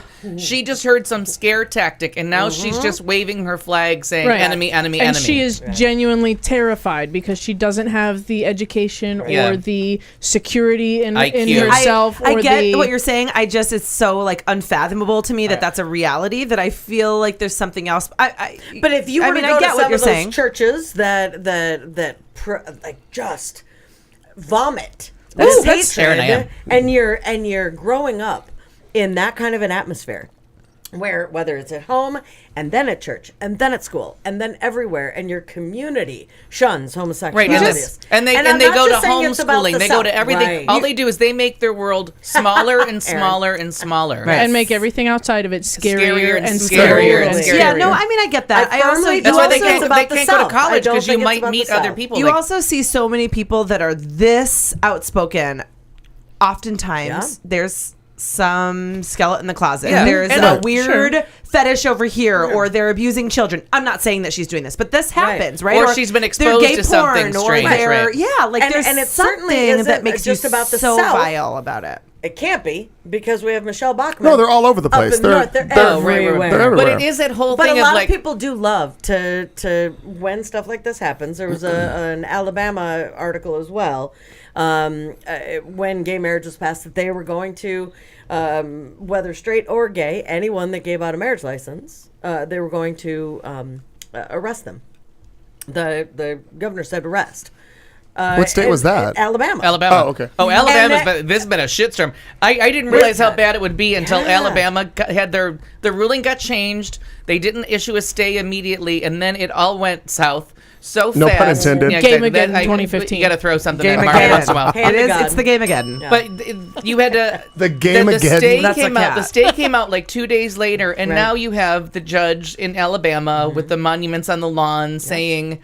No, that ruling was only about that one couple. I said the governor. My bad. It wasn't the governor. It was the. No, but I didn't hear the arrest thing. But this judge, who was the one that wanted his commandments on the lawn, is saying no, that only applied to that couple. It doesn't apply statewide, and that no one has to issue them. So they're going to do the whole Alabama Selma thing again of like. All right, you sued. That one person can go to school. Everybody else we're fighting. And where did I see too? And it was in one of those states, and I can't. I don't know. It was a southern state. I literally saw it today, where someone had taken to. There was like graffiti that said, "Say no to gay marriage, kill them all." Right. Oh, right. That passed by my Facebook. Yeah, yeah. And I saw Marriage Equality had that. It was something, and they spelled marriage MARAGE. But what I love about those, and we'll talk a little bit about it later about some other things, is that it was used as a really great, as a fundraiser. Like, I love that shit, right? And it was used as such an amazing fundraising tool. They throw that out in an email blast, and they, just money just comes pouring in. Yeah. So it's like such a great way to rally against the cause. And that topic is going to come up with, I don't know who said it, but one of those stories is working. Yep. I love it. I love the article so much. Anyway, but it just crazy stuff when there's that much hatred that she is nuts. I can't imagine what your life is like when you have nothing but that it's fear. You live your entire life in fear. Yeah. That is, I can't imagine that. You can't watch TV. I mean, truly, what she's saying, you're bombarded by terrorists. Right. If you turn on anything, because every show, if you want to watch The View, simply to see, some Nicole Wallace, because I love her. No, but maybe you want to see Nicole Wallace. Rosie O'Donnell sitting right there. Rosie O'Donnell, and if they ever have that Mario fucking Cantone on, I can't handle him. I'm just saying, you can't. It's Mario. And thank you. Whoever, shut the fuck up. And they've a lot in the past, month or so. They've been having I can't think of her name. Co-host with them in place Laverne of Whoopi. Cox. Yes, Laverne Cox. Oh, sure. Laverne Cox has been there. My God. Yeah. So So now what she's do you do? bombarded. But let me tell you, Barbara Walters. I know the Wilk hates her. She got Laverne Cox hosting a talk show. I know, that's awesome. You know what I mean? That's cool. I didn't realize that. I don't have that DVR'd right now. She, so I need to do she that has again. 2 black women co-hosting, or she had 2 black women for years. Like Barbara Walters is ahead of the game and working in women and diversity. Like, I have to tell you, I didn't realize he didn't like her. I don't know why. Oh, he hates her. Oh, there's a long list of people Will hates. Well, no, but yes, you know what I mean? That's true. I'm annoyed by Oprah. He hates Barbara. Got it. Sorry, Ann. Tomato. Yeah. Well, moving on, a Massachusetts man who bought a pair of lottery tickets at a grocery store simply to break a $100 bill for lunch has ended up winning $10 million. I hate him. Asshole. Lottery officials announced on Thursday that Richard Knoll, Richard Knoll and his wife claimed the prize. At lottery headquarters this past week, he chose fuck the Knowles. Fuck the Knowles. He chose a one-time payment of $6.5 million after taxes. I can't think about this. The story. winner, I can't listen. The winner says if you take your headphones off, you're still in the studio with me, dumbass. I just realized you can that. hear me. Yep, no, got that now. All right, so the winner says he needed to break a $100 bill to get lunch at a sandwich shop, and we've all been places that won't accept anything larger than a 20. And I'm always walking around with a $100 bill that nobody else. So he bought two $20 Platinum Millions instant tickets at the store in East Boston. And the store gets $50,000 bonus money for selling the winning ticket. Noel says that he wants to buy a house, make investments, and take his granddaughter to Disney World. Take me to fucking Crazy. Disney World. All you want to do is break it up, and you chose to buy two instant scratch game tickets, and boom, millionaire. Follow-up question. Is she vaccinated? It doesn't say anything about that. Second follow-up statement. It's Disney World, not Disneyland. Oh, they're coming for you. I believe that The mouse has got it. My earlier stated hashtag might be a little hateful, so I'm gonna amend that to fucking Knowles, not fuck the Knowles, because I felt like it was a lot hateful, but now I just A lot I'm gonna hateful. Now hashtag you're just everything- down to hateful from Right. a lot hateful. We'll see if we can't clean that up in post-production, Kat, for you. Thank you very much. Don't clean it up. I don't know the Knowles. Fuck them. Yeah, seriously, I say Those fuck. people, I don't know them. They don't know my life. Fuck I'm back to them. my original statement. You don't know me. You don't know mine. I'm just keeping it real. Okay, I'm just I'm leaving it sure real. you are. I'm sure you are. What in gay hell are you pulling Is off? it my birthday? Things that I like. I For feel like it's 1,000, National Alex. Chocolate Day or some You such of a can thing. Try to add that all or just. Can I just that. eat it? Yeah, Yeah, let I her was lick just gonna it. say, can I lick the foil? Yep, you can do that too. Every time I say that on a date, they leave. I can't imagine. We should go out. All right. I don't know what to. We should go out. I live for that kind of talking. Here's some more foil licking. I'll let you lick the right. beaters, the foil, Yeah, whatever no. you got. Go ahead, sir. He licks windows, foil. He's a hit. Lick the shit out of it. Do Looks what you gotta good. do. Looks good in a helmet. Please give him my card. Looks good in a helmet. There you go. That's fantastic. He licks windows. He looks good in a helmet. Stop already. I He wears a strap on say. those Today things. is only he was National a she. Chocolate Day. Have some. Oh, is this the story you're going to read? Yes. Go. It's National Chocolate Day. Oh, that's the ship. Oh, Holy yes. shit. It may not be nationally recognized, but it's celebrated by chocolate lovers everywhere. Oh my god, I just got the whiff of it. You can bake a chocolate cake, buy one, I eat like it all yourself, this or corner share piece it with right here. family and friends. Is that which what we are? I chose to Family do. and or friends? And or friends. Oh my Sir or God. ma'am. So it is a dark chocolate love of Was I surprise supposed to pass this of around? something No. with no, that's all yours. Three And- more licks and I'll be able to see my reflection. With You won't a be dark happy. chocolate. No, I think I got milk chocolate frosting. Just I don't not remember. pleasing to the eye.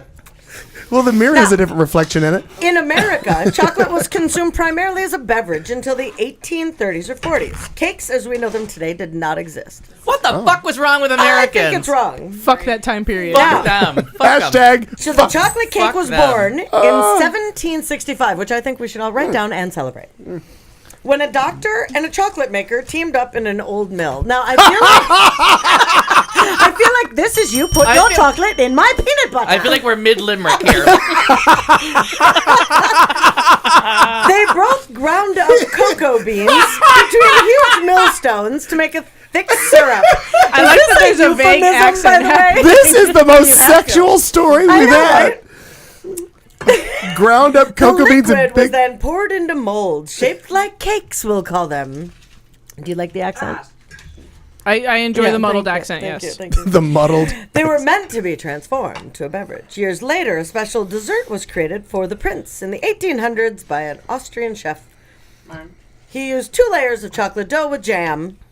Spread in the middle, chocolate frosting was then poured over the dessert, hence the birth of the chocolate cake. The first box cake was created by a company called O'Duff & Sons in the late 20s. O'Duff. I don't even know what to do with that. Oh, Duff. Yeah. The first just Well, add when you water. think going down on chocolate, you're thinking Oh, Duff. Duff. Oh, duh. No, Duff. Oh, duh. The first just add water Betty Crocker cake mixes were released in 1947. Ah. Enjoy Those are your some day lazy ass bitches. The and war was enjoy over. Make a your fucking cake. chocolate cake. Women my- didn't have time. Well, we're going to enjoy our Okay, cake. well, we're not done. We also have double Oh, chocolate Nantucket. motherfucker. And the Nantucket is for today for the people in Nantucket that are having a hard time, so we should eat chocolate in Snowmageddon there. 15. Snowmageddon 15. And why do I feel like there's going to be a story that Katie's going to share with us? Well, she should. Again, another one. The sadness of no power but still have batteries. I- She Ironically was never also frozen named in Snowmageddon. Nantucket. But I still have D batteries. Let's so hear it for the D cells. Thank you very much. All right, kids, it's the end of hour 1. Hour 2 coming up. Drinking word coming up up right after this crossover. We're going to continue with headlines. And then we've got everything that we always give you, which is entertainment, sports, and we're going to shit on Kat Carlson's segment about stuff. And Yes! then Al will ask How's us the cake? uncomfortable questions about Bad? sexual things later. We'll be back in just a moment or two right here on Q Talk Boy, America. howdy. Worst cake I've ever had. You've been listening to the show on Q Talk America.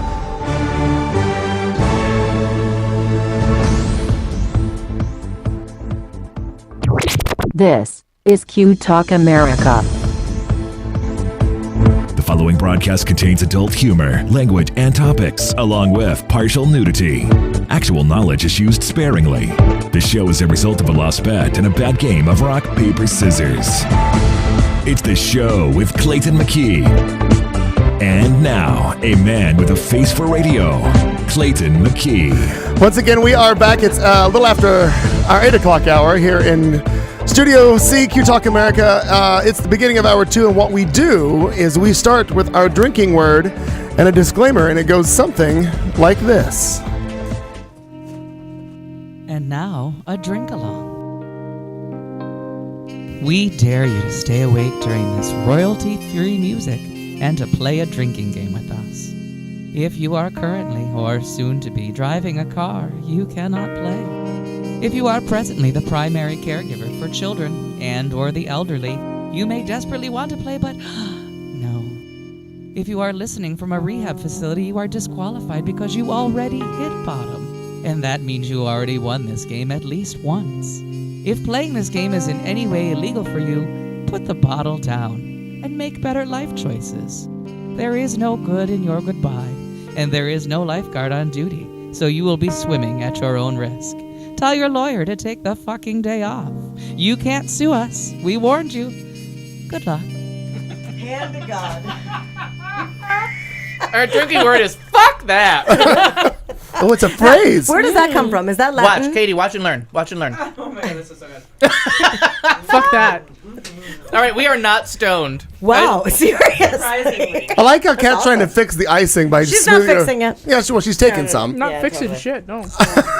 Wow. This cake is so good. Also, this comes with the oldest recipe ever for a chocolate cake on here. Which I thought Add water, was- put in pan, No, it's like a lot of lock cream, that girl outside. cream and butter Open and box. powdered sugar. Does it have to do with and- grinding things at the mill with the whatever his name was? Oh, yeah. Uh-huh. Go to the I mill. initially thought the cake was just to make us shut up, and then I listened to Marnie read the entire article, and I went, "Oh yeah, that's true." to make it shut up? I believe that was the during the least reading? interrupted that Probably an so. I know, article's ever totally. been. Probably so. I'm just gonna. You gotta bring cake. I need to know what the name of that frosting is and how I can get it injected into my Oh veins. my God, right? Duncan How High. good. It's Because the Duncan. licking the foil was funny at first, I but don't then it think became a was medical Duncan Hines. necessity. I know. I feel like it's Duncan Hines I double don't think fudge it chocolate. was. I don't think That's it was. my guess. It's double something. No. It It's- seems milky. You're though, double milk something. chocolate. It's milk chocolate. I feel like I milked something. It's milk chocolate. The cake. Dark chocolate that. fudge. Yeah, fuck. It's so moist. You know, I've had That's this what she taste said. in my mouth before. Show me on the doll where the taste comes from. Yeah, Oh, well, Yummy. but only if it's in the front. Nope. Fuck that. That. Oh, I'm back to whiskey. Good. oh my God. And truly, if anyone needs milk, KJ, there's more. I'm happy God. and angry. Don't It's a eat that. paper Don't eat plate. the I'm licking my paper plate. My God. Get more. I dip things in the cake. That's when you know you have a problem. My well, God. you have a problem too because you're eating like out of it. a pan. You are really. Did you My eat last today? birthday we No, did that. I actually was like doing a weird fast until now.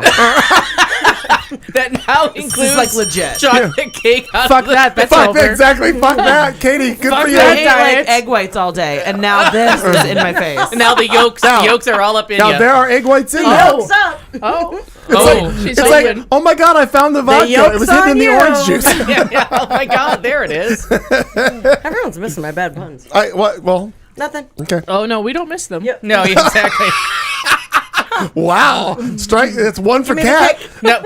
No, what you should dip that cookie in that frosting, No, bitch. I'm What are you fat doing? Enough. I'm fine. Well, let me help you enjoy it more. Well, the icing or the fatness? I don't know which one. Okay, got it. I'm not sure. Hey guys. Hey, Kat. Knock knock. Who's there? Headlines. Oh, Oh, fuck that. Listen to her try to redirect the show.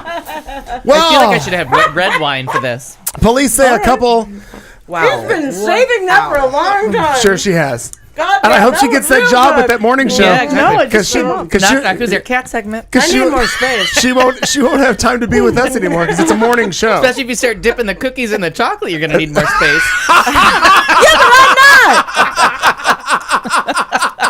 Last thing I'll ever. It's just a scientific You hypothesis. better hope I don't have a. Hey guys. Knock, knock. Jesus, shut up. All right. Fuck that. Fuck that. Knock, knock. Who's there? Fuck that. Damn it, that was my punchline. Asshole. Oh, a vulgar twist on an old my classic. joke. All right. All right. Read your shit.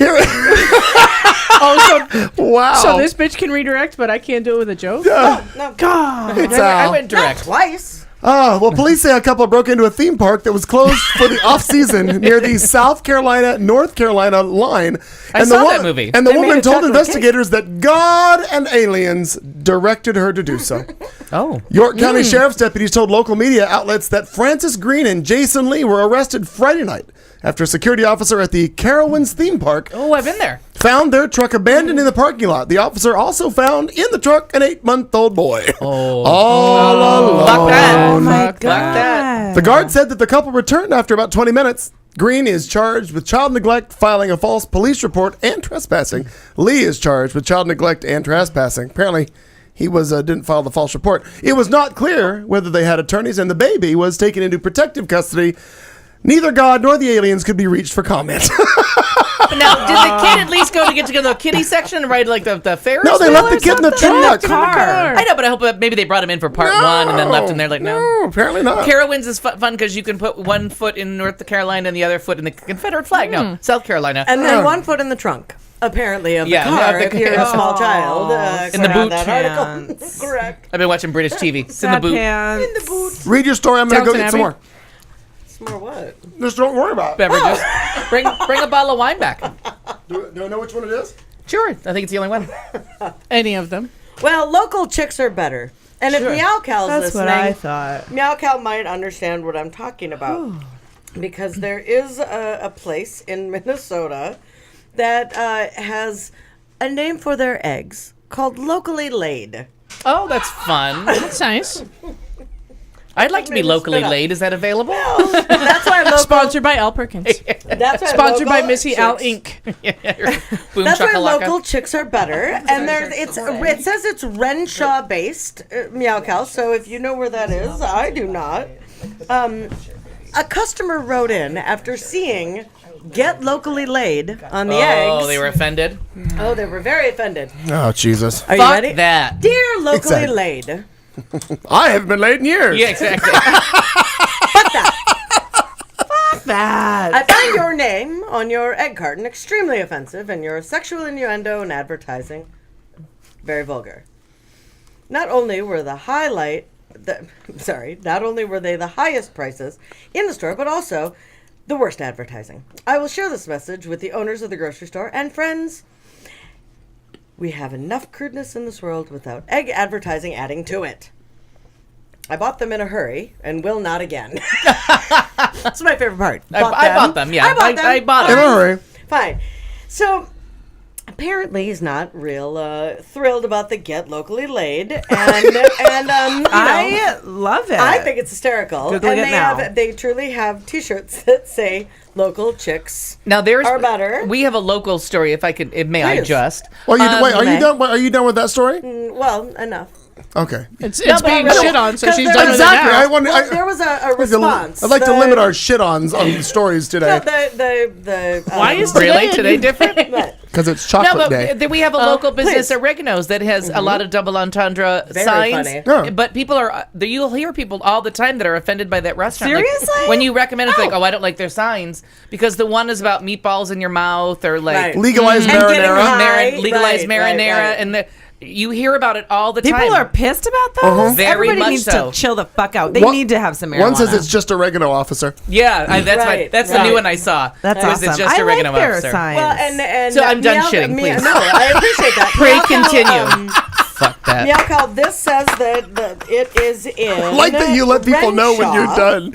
That's good. Renshaw, friendly. and Can I get more cake? After the cucumbers, we never thought it would end. So hey, we're good to see you stop to any part of it. Hey, do you know Amundsen Farms? Not Meowcow? personally. Yeah, I did. I never lived there. Meowcow. No. For Because please. can I ask a question? Just Yeah. side note, not Please. shitting on the story at all.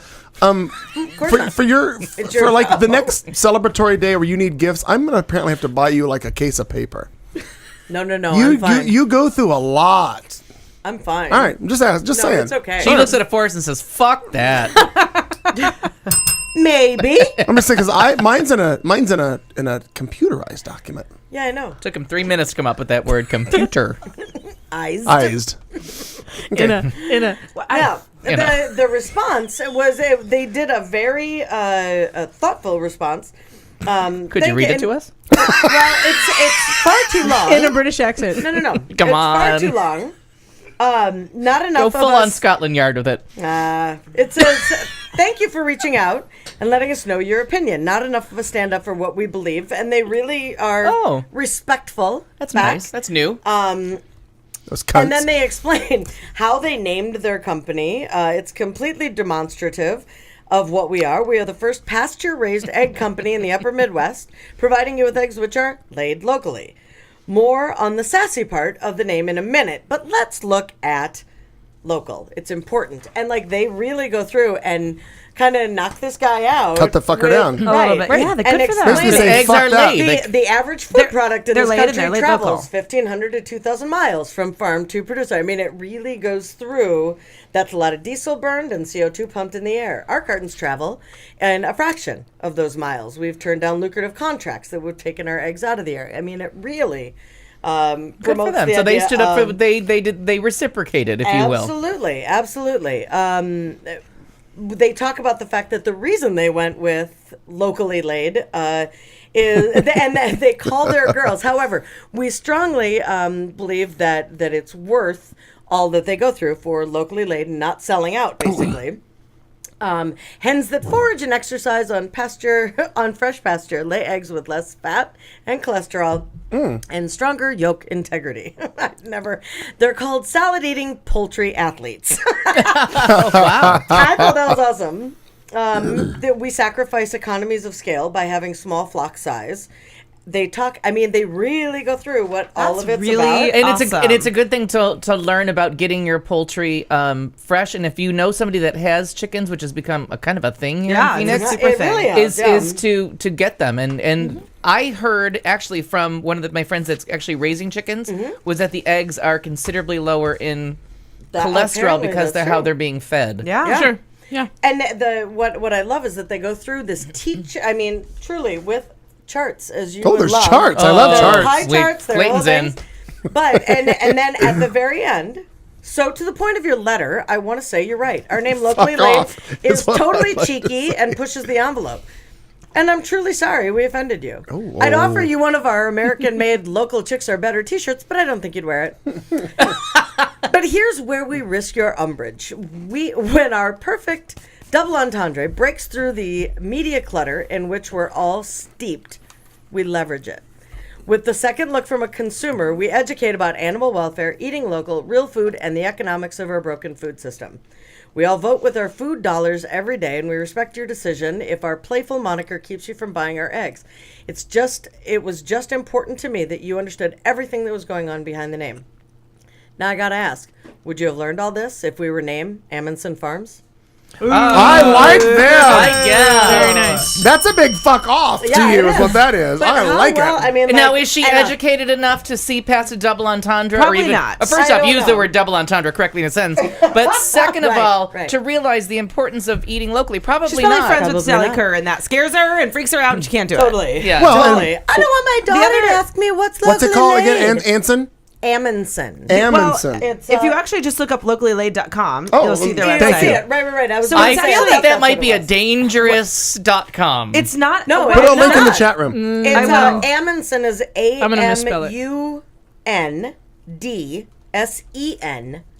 farms. So here's what's actually really neat as well about their T-shirts. They're American made from American Apparel, which American Apparel has their own problems, but they're still an American company. They employ Americans. They use American products. With every shirt sold, they plant a tree. Oh. Wow. And their T-shirt sales help support their small farm operation. Oh, wait. I'm sorry. So with every T-shirt, not American Apparel plants a tree. No. I'm sorry. like, that's a lot of fucking trees. Got it. The farm because they have does. their chicks are local chicks are better with the little chick and the little buying one. I got you. Oh, I agree. So and every so they plant a tree with every shirt sold. Thank they you help for reading support their that. small farm operation. So like this company is the bomb all around. And And a well-worded fuck you letter. That is. when I go to the store, Absolutely. Yeah, I look like for that that. letter. I look for when I'm buying in the very smallest way. When I'm buying eggs, I look for whatever carton is like the most local, like the most like organic, farm fed. I kind of like try to do that with the most. And mine of the is things not in that I buy. styrofoam because if I touch styrofoam, my nipples go back into my body, and You can't do it. just I can't can't do it. touch That's weird. styrofoam. Yeah, ours And are then- plastic I'm or not a big cardboard, st- yeah, which I'm are not a already styrofoam fan. recycled, and so I think it's this the is noise. awesome. The noise I that hear ya. styrofoam makes just makes my. Yeah, But I what a agree. cool company. So good for them. Good. I like them. Thanks for looking I'm that all up. on board. Somebody I'm put a getting link a to their t-shirt. website on our page. I will indeed. Thank you. Well, every episode of this show has to have a Florida story, and this is Naturally. one of them. Penis of America. The Pinellas County Sheriff's Office in Florida has gone to the dogs. Well, at least the rugs have. Department spokeswoman Cecilia Beretta said Wednesday that a new $500 rug at the Sheriff's Administration Building said, "In dog we trust," instead of "In God we trust" on the rug there. The forest green rug with the sheriff's yellow badge was in the entrance area for a couple of months when the error was actually discovered. That kills me. It's there 2 months. Right. And nobody realizes, oh, did you just look at it? Did you see the rug? It looks like it's a dog. Beretta. Those of a certain age will understand. Yeah. Chirp, chirp. Beretta says the error was made by the rug manufacturer and it is in the process of being corrected. A second rug did not have the misprint on it. The rugs were rolled up and put away. Now, my thought is with this, why not take the rug? Because I'm sure they probably want to destroy the rug or whatever the hell. I say take the rug or rugs and make it a fundraiser. Why wouldn't you then make it, sell the rug to the highest bidder and get, the funds go to, I don't know, a dog, because it says in dog. Sure. Let it go to an animal shelter. If somebody wants to pay money. Like a stamp I printed agree. upside down. You'll make money off Yeah, that. make money off Shit. that. Right. I feel like Plus, only the fuck that. gays Get a see sense of humor. fundraiser in every opportunity. I don't know. I feel like that's a gay exclusive thing. I think it's because I'm but on it's so much awesome. sugar right now Right. that I feel like helping people. he's going to call it the Twinkie defense. Diabetic Sit down, Dan Christmas.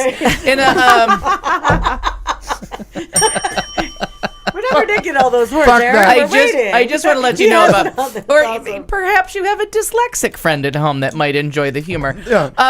or might I- not notice. Or an atheist. I honestly got the Depeche Mode song from the 80s Blasphemous Rumor because I didn't know what blasphemous meant because I really didn't give that much of a fuck about God. So I didn't learn all the ways to offend him. So I thought the song about, and I don't want to start any blasphemous rumors. I thought they said, but I think that dog's got a sick sense of humor. And I was like, that's just a weird fucking line. So I remember I had to go to the giant dictionary in the living room and look up blasphemous. And I'm like, oh, that might be God. But just with the British accent, I think sure. that dog's got a sick sense of humor. And I was like, well, that's a catchy little fuck that lyric. I don't get it. But even I knew not to sing it in front of people, that something might be wrong here. You might piss off a few At least people. you had the presence of mind for No, that. I would just look like an idiot if I was singing, Oh, fuck the people. Last week we were here during the State of the Union address. We were. We were. Oh. And you know how at the end of the So State of too. the Union... Hashtag so too. So too. At the end of the State of the Union address, there is a response. This year there were 5. Well, there were definitely 2. So we're going to go ahead and talk about those 2. By the Republicans. Are we talking about the English and Spanish one? We sure are. We sure are. For the 3rd consecutive year, the Republican Party, which this is an oxymoron in and of itself, official response to the State of the Union was actually split into one in English, one in Spanish, which just makes me fucking laugh. And By didn't- the Republicans. Yeah, the people to that have- want English only. Right. Well, at least... And now all the immigration things that are going on, they're like, oh, no, we're going to reverse all this because Obama's overstepping his... Yeah, but let's do it in Now, Spanish. because they want one Mexican voter. What? I just need to They'll- I they'll need to only get the pre-shit one. on your Please, party. please. The blender's ready out there. The pre-shit. The pre-shit. Shit Did before the Marco shit. Rubio the first year do it in English and then in Spanish? Did they use his bilingualism? Did they fuck that? I don't know. I Can you don't check know. that, Katie? Because I honestly don't know. I don't know that if- he is bilingual, is he? I thought he was. I thought he was. But I thought that's why he gave the first... All I know about him is he was thirsty. Like, I got stuck Oh on the my meme, God. He too. was really he knows how to thirsty. sneak a bottle of water onto the shot without nobody noticing. Right. Go ahead. Or everybody. Please, noticing. pray continue, milady. So in theory, it was supposed to be very simple. Joni Ernst from Iowa, who Pig likes fucker. to castrate Castrator. dogs, Castrator. right? Same dog. She would carefully craft a GOP response to President Obama's speech, and then Representative Carlos Curbelo, if I'm pronouncing I thought that you were going to say correctly. Santana. No, But we all know what the guitar riff would sound like. exactly. Well, that was a pig. But obviously, Curbelo, if I'm saying that properly, is out of Florida. Which how can we not incorporate these things? Yes. That he would deliver the identical speech in Spanish. Possibly, He did not do go Joni wrong. Ernst's... Oh, shut the fuck up. Well, it's a funny story. Let me go ahead. So the potential pitfall was a disagreement between Ernst and Curbelo about immigration reform. That was just a tiny Weird. little thing. The right-wing Iowan cunt is a fierce... Maybe that's not written here. I don't know. Maybe. I can't in the tell. article? Maybe. Maybe not. Maybe it is. Ad libbing just a skosh. I enjoyed that artistic Maybe. liberty. We'll Thank you. change the byline later. Maybe. She is a fierce opponent of immigration reform. Under the circumstances, it was ironic her speech was being delivered in 2 languages, since, she's an English-only supporter. Oh, I hate While her the so Florida much. Republican was actually criticized, criticized his party for blocking bipartisan solutions. So the disagreement created some uncertainty. How would Republicans be able to deliver this in the 2 languages when they really Hate Mexicans. No, but the one Mexican Brown people in kinda general. hates the Republican Party. Yeah. I shouldn't call him a Mexican. I don't know that he is. He's probably Cuban if he's from Florida. right. Cuban. Hispanics. He does not believe in all of the same things of his The whole thing is said silly. party. So as it turned out, they deal with it in the most cynical way possible. Anyway, Politico, whom this Who I is love. from, is one of the many outlets that just kind of happened to notice. Kinda happened. Republicans Google sent Translator. mixed signals. Oh, yeah. Republicans sent That mixed story. signals on immigration in their 2 official rebuttals to President Obama Tuesday night. Iowa Senator Joni Ernst's rebuttal made no mention of the topic. But the Spanish language version of the rebuttal delivered by Florida Representative Carlos Curbelo said Republicans wanted to work with Obama to fix the immigration system. Oh. We should also work through the appropriate channels to create permanent solutions for our immigration system, to secure our borders, modernize legal immigration, and strengthen our economy, said Curbelo in Spanish. In the past, the president has expressed support for ideas like these. Now we ask him to cooperate with us to get it done. So maybe they weren't expecting 2 different rebuttals, but that's what happened. Wow. I hadn't heard this story. That's great. House Republicans specifically told reporters in writing that Curbelo would deliver the Spanish language translated address of Joni Ernst's response. He'd have to change personal details such as his own name, but otherwise it was supposed to be the exact same speech. Oh, that shitty wandering speech was translated? Uh-huh. Ernst, however, Worse yet, it was written ahead of mentioned time. immigration at all. Oh my exactly. gosh. Exactly. While Curbelo devoted a whole paragraph to the issue. An English-speaking audience heard Republicans overlook immigration, while a Spanish-speaking audience was led to believe GOP lawmakers actually want to pass immigration reform, which they don't. So they must have known that they would get caught, but based on their response, they don't really care. They said Ernst and her aides weren't available for comment and Oh, yeah. declined to speak earlier in the day about her speech. But top Republican aides defended their decision to use different spokespeople to shape the same general narrative. But oh my God, but not the same at all. Exactly. So, but the best part is As in previous years, State of the Union responses, Senator Ernst and Congressman Curbelo spoke of the GOP vision of common sense solutions and greater opportunity for everyone in this country, framed by their unique stories and experiences. So they were trying to say that was just his unique experience. That she's going to shit all over. If he yeah. ever brings it up in Congress, she's going to pull down her pants and take a dump on it while she castrates a pig and ties bread bags around her shoes. Oh, yeah. Crazy. If it sounds familiar, about 3 years ago, Dean Heller, didn't we talk? I believe we talked about this actually. Dean Heller of Nevada created a campaign website with a separate Spanish language version. On the English language version, the Republican condemned amnesty and illegal immigrants, while on the Spanish language version, Heller conveniently forgot to include that same message. It's called pandering. It's It's not a new thing. No, Yeah. but the idea that's pretty that- ballsy. That is. Well, yeah, especially when if they wouldn't. Who caught? Did anybody specify who caught this? Politico and a whole bunch of other well, like they if you're understand listening Spanish. right? Fact finders. I would That's- never. No, but I would never have caught it. No, I wouldn't either. But why would Spanish. you watch? Why would you watch the Spanish language response? Correct. And if all I speak is Spanish, then I'm listening and I'm like, oh, good, Oh, they that's who love I'm us. voting They're gonna- for. That's who I'm voting for. They're Yeah. going to help me out. Oh, that's bullshit. That's bullshit. fucking bullshit. yeah. But and the worst Republicans are way. saying that they didn't know. And I think for me, that's the part that's like very interesting. Well, they because- honestly don't know what the other hand's doing I don't think they 99% do. of the True. time. Yeah, they're not Because showing up I to don't those think meetings Joni about Ernst message. would There ever weren't say just- do that. There weren't just two responses. There was a Tea Party response. That's what There you're was a saying, fucktards right. in the back row response. I think if somebody Googles it, I think there were 5 responses. Okay. I have no idea. And none of them could respond because the economy's in good shape. Gas prices are low. Unemployment's low. Like, they're like, we need to fix. Oh, that's already. Oh, we don't. Yeah, no, exactly. And then when they were like can all we the things say? about kids and students, and Boner just sat there in the back, like making that face, like, no, you should actually applaud when he says stuff about doing things for children. Like, you can't sit there and making that fucking face. Yeah. Did you happen to see him on 60 Minutes this past Sunday? Oh, just stammering his way through that entire interview. Well, they're like, well, what are your? He goes, well, my job during that speech is just to not make news. I don't make any facial expressions and don't make any reactions at all. That's what he said. Right. Sitting right next to McConnell in that little interview, and I'm like, you both are fucking idiots. Yeah, they are. And horrible. That tan.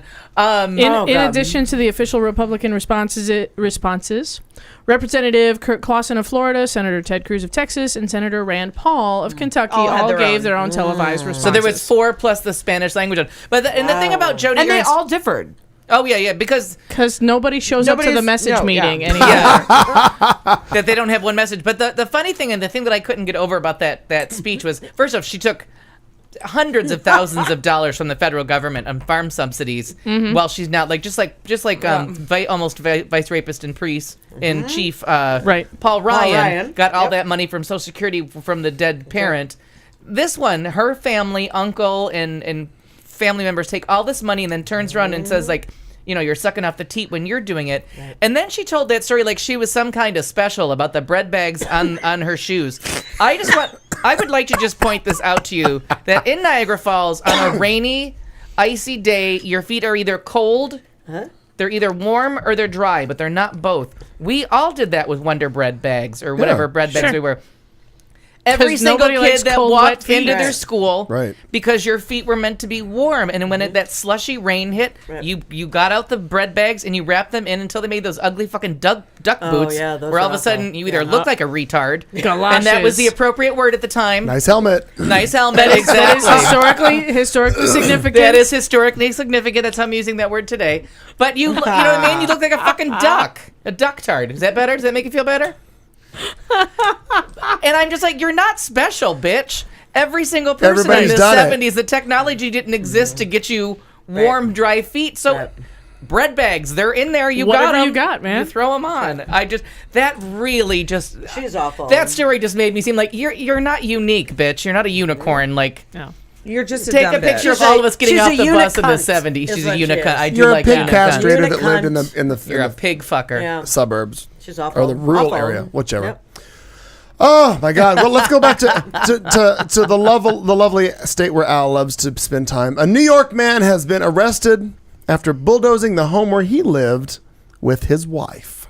In it? James Ryan. Oh. James Ryan rented an excavator on Monday on Martin Luther King Day and demolished the Middletown house. But He police had say a dream. Police said that he failed to notify the homeowner Oh. or local utilities.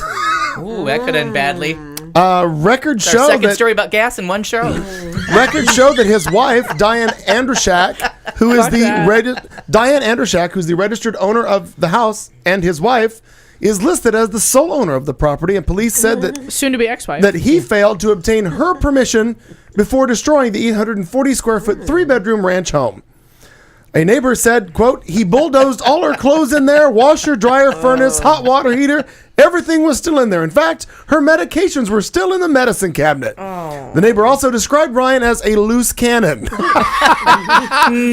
I won't even hear of it. Ryan neglected to obtain proper permits or call utility companies to shut off gas, electric services, which had to be turned off by emergency crews to prevent an explosion. Apparently, one of the neighbors said he could have blown the whole block up. Ryan said that the home was dilapidated and its foundation was crumbling from years of disrepair, so he decided to tear it down. He claims that he tried to obtain a demolition permit, but wasn't able to because the office was closed for MLK Day. He claimed I tried today and they were closed. I'm doing it anyway. He also claims that he tried to call his wife to notify her about his intentions, but she didn't answer her phone. A neighbor said that This man has never heard of calling back. A neighbor said that Andrushak arrived home to find the house reduced to rubble and in dumpsters and became very upset. But Ryan said that she has now discovered and they have made up. She's over it and we're good, he said. I'm a good husband. What else can I tell you? Ryan, who lived in the home for 3 years, denied that he needed his wife's permission to destroy their home with all of their possessions still inside. We're married and it's a community asset, he says. He has been charged with second-degree criminal mischief, a felony, and could face additional charges in the incident. Rain was previously arrested back in 2013 on harassment charges not involving his wife. He was released on $300 bond. Literally, Google that shit. He literally just leveled the house with a bulldozer. I feel like this story is a week or two old. Yes. I just saw it today. Because I feel like I loved him earlier. You may have. But time flies. Once upon a dream. I have love a dream. this story. He just it's going. Well, clearly it happened on Martin Luther King's birthday. Right. I'm going to use It clues was here. last Monday. Yeah. It's about a week old now. Yeah. Okay. No, I feel like I read. Investigative reporting. Fuck that, Al. Right here I on feel like I Talk murder she America. wrote this story earlier. From the verb to murder she wrote. Our crack investigators. Yes. All right, our bonus story. Now we have a bonus story. This literally was emailed into me moments before we went on the air. Oh my God, this is great. I bet that she wasn't planning on this, but Sarah Palin, our friend Sarah Palin, inadvertently gave herself a new title this past week. Oh, pig fucker? Unicunt pig fucker? Co-chair. Cunt in chief. Shut up. Co-chair of ReadyForHillary.com National Finance Council. Now let me tell you. Well, brevity is the solo wit with this bitch. Let me tell you how this dumbass Wait, did it. does that abbreviate somehow? Yeah. Yesterday, there was an email went out to Hillary, ReadyForHillaryNow.com supporters telling how Sarah Palin, hang on, I gotta fix that, telling how Sarah Palin held up a Ready for Hillary car magnet during a recent speech. Here is said picture of her holding up the magnet. Got it? Hey. Well, what happened is the response that they got was overwhelming. Hundreds of supporters stepped up and for Hillary, and Sarah ended up raising for ReadyForHillary.com over $25,000 in grassroots donations. Well, We love a dumb cunt in this story. here's Just the let that money pour right in. Here's the kicker. By raising $25,000, Sarah officially qualifies as co-chair of our National Finance Council. Yes! Now, ReadyForHillary.com says that they're going to wait for Sarah to call before they officially add her name to the list. Oh, you gotta do it. You But- gotta do it. Oh, that's Now, what we should fantastic. do is to help Sarah raise even more money, go to ReadyForHillary.com and show Hillary that you've got her back by chipping in now. Oh my God! I haven't given to readyforhillary.com, but I feel like I want to I now. feel like I really want to right When now. I read that, if you chip in, if you go to ReadyForHillary.com and chip in $20.16 or more, they will actually send you your own Ready for Hillary car magnet, just like the one Sarah Palin held up that press conference. Oh my God. The fact that she's so fucking stupid, she raised money and became I think that's fantastic. What was it again? It was the co-chair. co-chair of our National Finance Council. So she... That's I fantastic. don't know if you saw it, but the Iowa pig fuckers are having their Republican caucus. Yes, they are. I didn't get their whole name, but fuck that, I said. Just make it up. So Sarah went up, and you know how Sarah Palin always makes fun of Obama for being the he reads off the teleprompter. She's always making fun of him about being the teleprompter in chief and all those jokes. Well, turns out cuntard Palin is... reading off teleprompters. Her teleprompter went out. Oh, find this. It's all over the news. Oh, yes, I've seen Everyone went apeshit on her because... And now sounded like a fucking buffoon. Yeah, she that helmet looks good on you, dear. That's what they were saying. She lost almost all support, and Republicans can't get away from her fast enough because all they have to do is show... The Daily Show is just going to go nuts if they haven't already. I'm a couple days behind on the Daily Show, but if the Daily Show did not get a hold of all the time she makes fun of Obama for using a teleprompter, and then you watch her face as her teleprompter dies, and then the end of that speech about...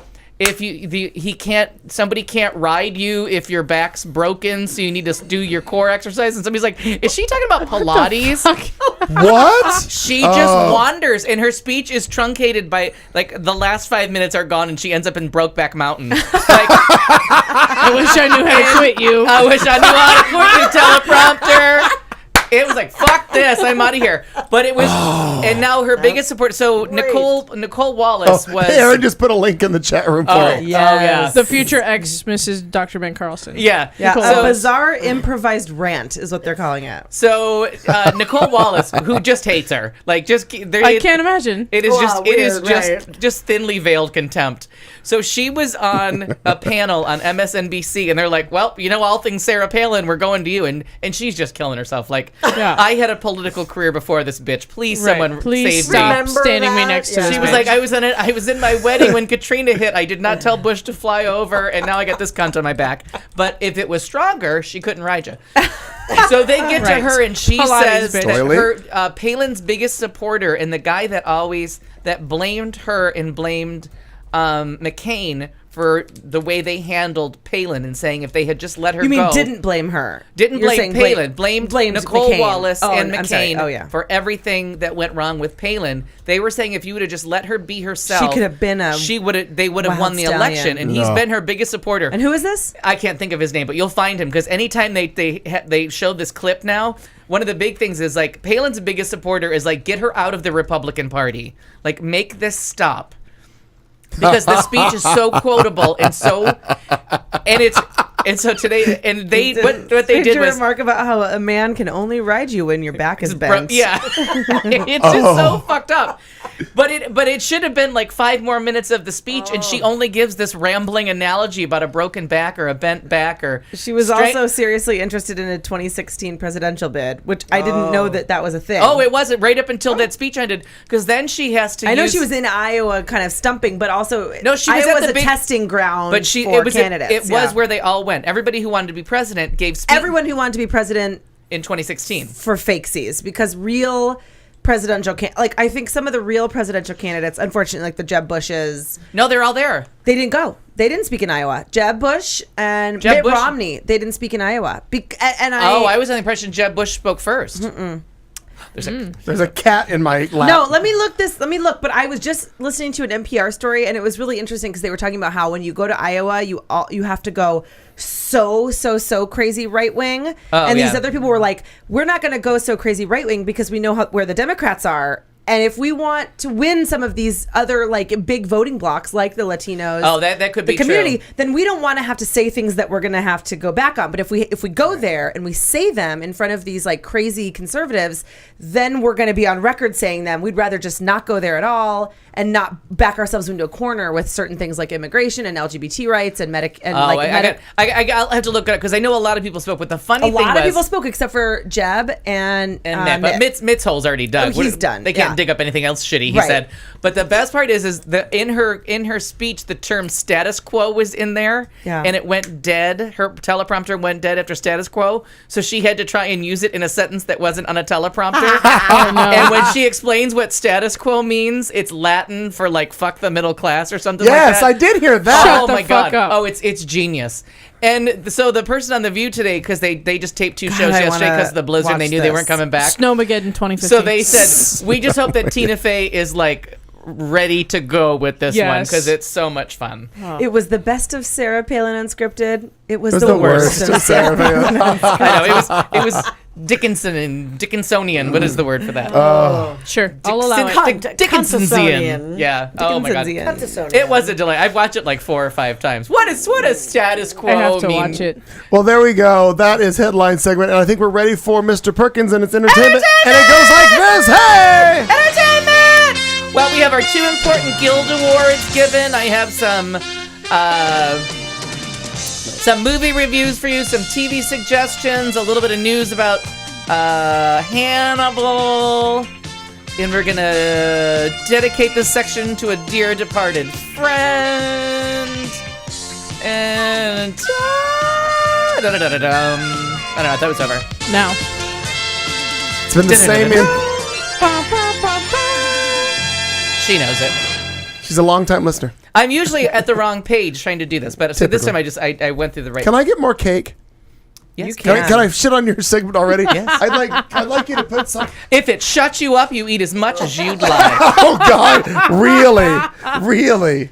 Don't stop till you get enough, as that dead black guy said. Don't stop till you get enough. There you go. Oh, is that all? Is there some? I feel like You you've can left. have a lot I more. feel like a second piece might be in No! there. Oh dear Yeah. God! No! Yeah, like you're not Yeah. going to eat it. Dr. Ben Carlson recommended it. This is Prescribed hard. it. Yeah. Oh, this is gonna be. Oh Christ! Scrape all that off the. I have a segment to do, people. I can't feed the hungry. You don't have OCD. I'm not hungry. Take 2 cake and listen to Al. Here All we right, go. so we'll start with the Producers Guild Award, which is usually a good predictor of Best Picture. And it went to Birdman, so I'm very happy. That's why I'm reading them. Birdman won Boyhood, which I've now decided anything but screenplay. Like, as long as Boyhood doesn't win screenplay, I will sit happily in my living room drinking while it wins any award. There was no screenplay for that movie. Theatrical motion picture, the Lego Movie won because the Lego Movie fucking rocks. Yeah. Let's just say it. Outstanding producer of a documentary theatrical was Life Itself about Roger Ebert.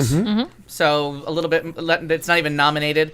Long form television, Fargo wins again. So I think it turns out as like the Fargo Normal Heart thing, I don't really think they should be in the same category, but strangely they are. It's like long form because the Normal Heart was one night, Fargo was a series. But everybody's playing fast and loose in what competition you're trying to get into. Yeah. And everybody's trying to get away from, they were trying to keep Fargo away from True Detective. And as it turns out, at the end of the year, True Detective has really not won much at all. No, It got it Best hasn't. Director. Yeah. Because I think as people got away from True Detective, they were like, that didn't make any sense. Yeah, but it was like so popular when it was happening. No, because I as I was enjoyed it. watching it, you I just kept. enjoyed it. Remember, and I said like the week before they did it, I'm like, can someone just put just Claire this, not Claire, but what's her name, from Homeland? Can somebody Claire just Danes.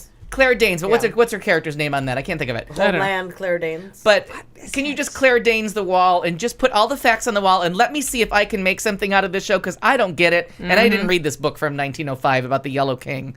So, and I feel like the rest of the world did that too. Outstanding producer, episodic.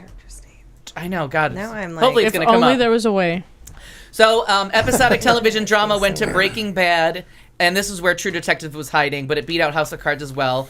Episodic comedy, Orange is the New Black wins here as well, which is a big deal. Yeah. Nonfiction, Cosmos, a show that I think we all were enjoying, which I'm sure I knew that Cosmos was produced by him, but I had forgotten it. But Seth MacFarlane is one of the producers with what's his name? Carrie. Thank you. Carrie Matheson. Yep, thanks. Tyrese, what's his name? The scientist? Witherspoon. Neil no. deGrasse. Right. So Seth MacFarlane is a producer of that, and That's one of cool. the people that's getting that on the screen, which I was not. I think we talked about that at one point, that he was a big driving force about getting Cosmos back on the air, but when I saw his name, I just thought that was pretty cool. The voice wins for competition television. Tonight Show with Jimmy Fallon wins for late night talk, and I just don't think you can argue with that. Oh, that's fantastic. No. He's just hitting it out of the park lately. I mean, the lip syncing, He's hilarious the skits, and the fun. I guests. tried to get on. He's here in town on Everybody Sunday. tried to get tickets. and he was sold out in 3 minutes or less. It was I it tried was to get less. tickets. Yeah, it was less. Outstanding digital series. You'll enjoy this. Comedians in Cars Getting Coffee. I won. so enjoy that. I like that too. Yeah, That's it's fun. a lot of fun. Okay, so those are your winners there. Lots of fun. And then the SAG Awards were on. And Sunday I just wasn't feeling awards ready. The award show mode wasn't on me. So I put on my pajamas. I didn't invite anybody over. I'm very surprised. I I had noticed. a little food ready, but I was like, I could care less. I wasn't feeling it. First award of the evening goes to Uzo Aduba, and I just seriously, I started sobbing like they'd called my name. She was in a terrible dress. I don't know what that was. What was it felt happening? like But God Saw her bless on her. Fashion Police. It Hated was- it. Oh, I taped Fashion Police. Haven't watched it yet. Okay. It was like latch hook artistry that used to hang in Denny's. It It was, was yeah. god awful.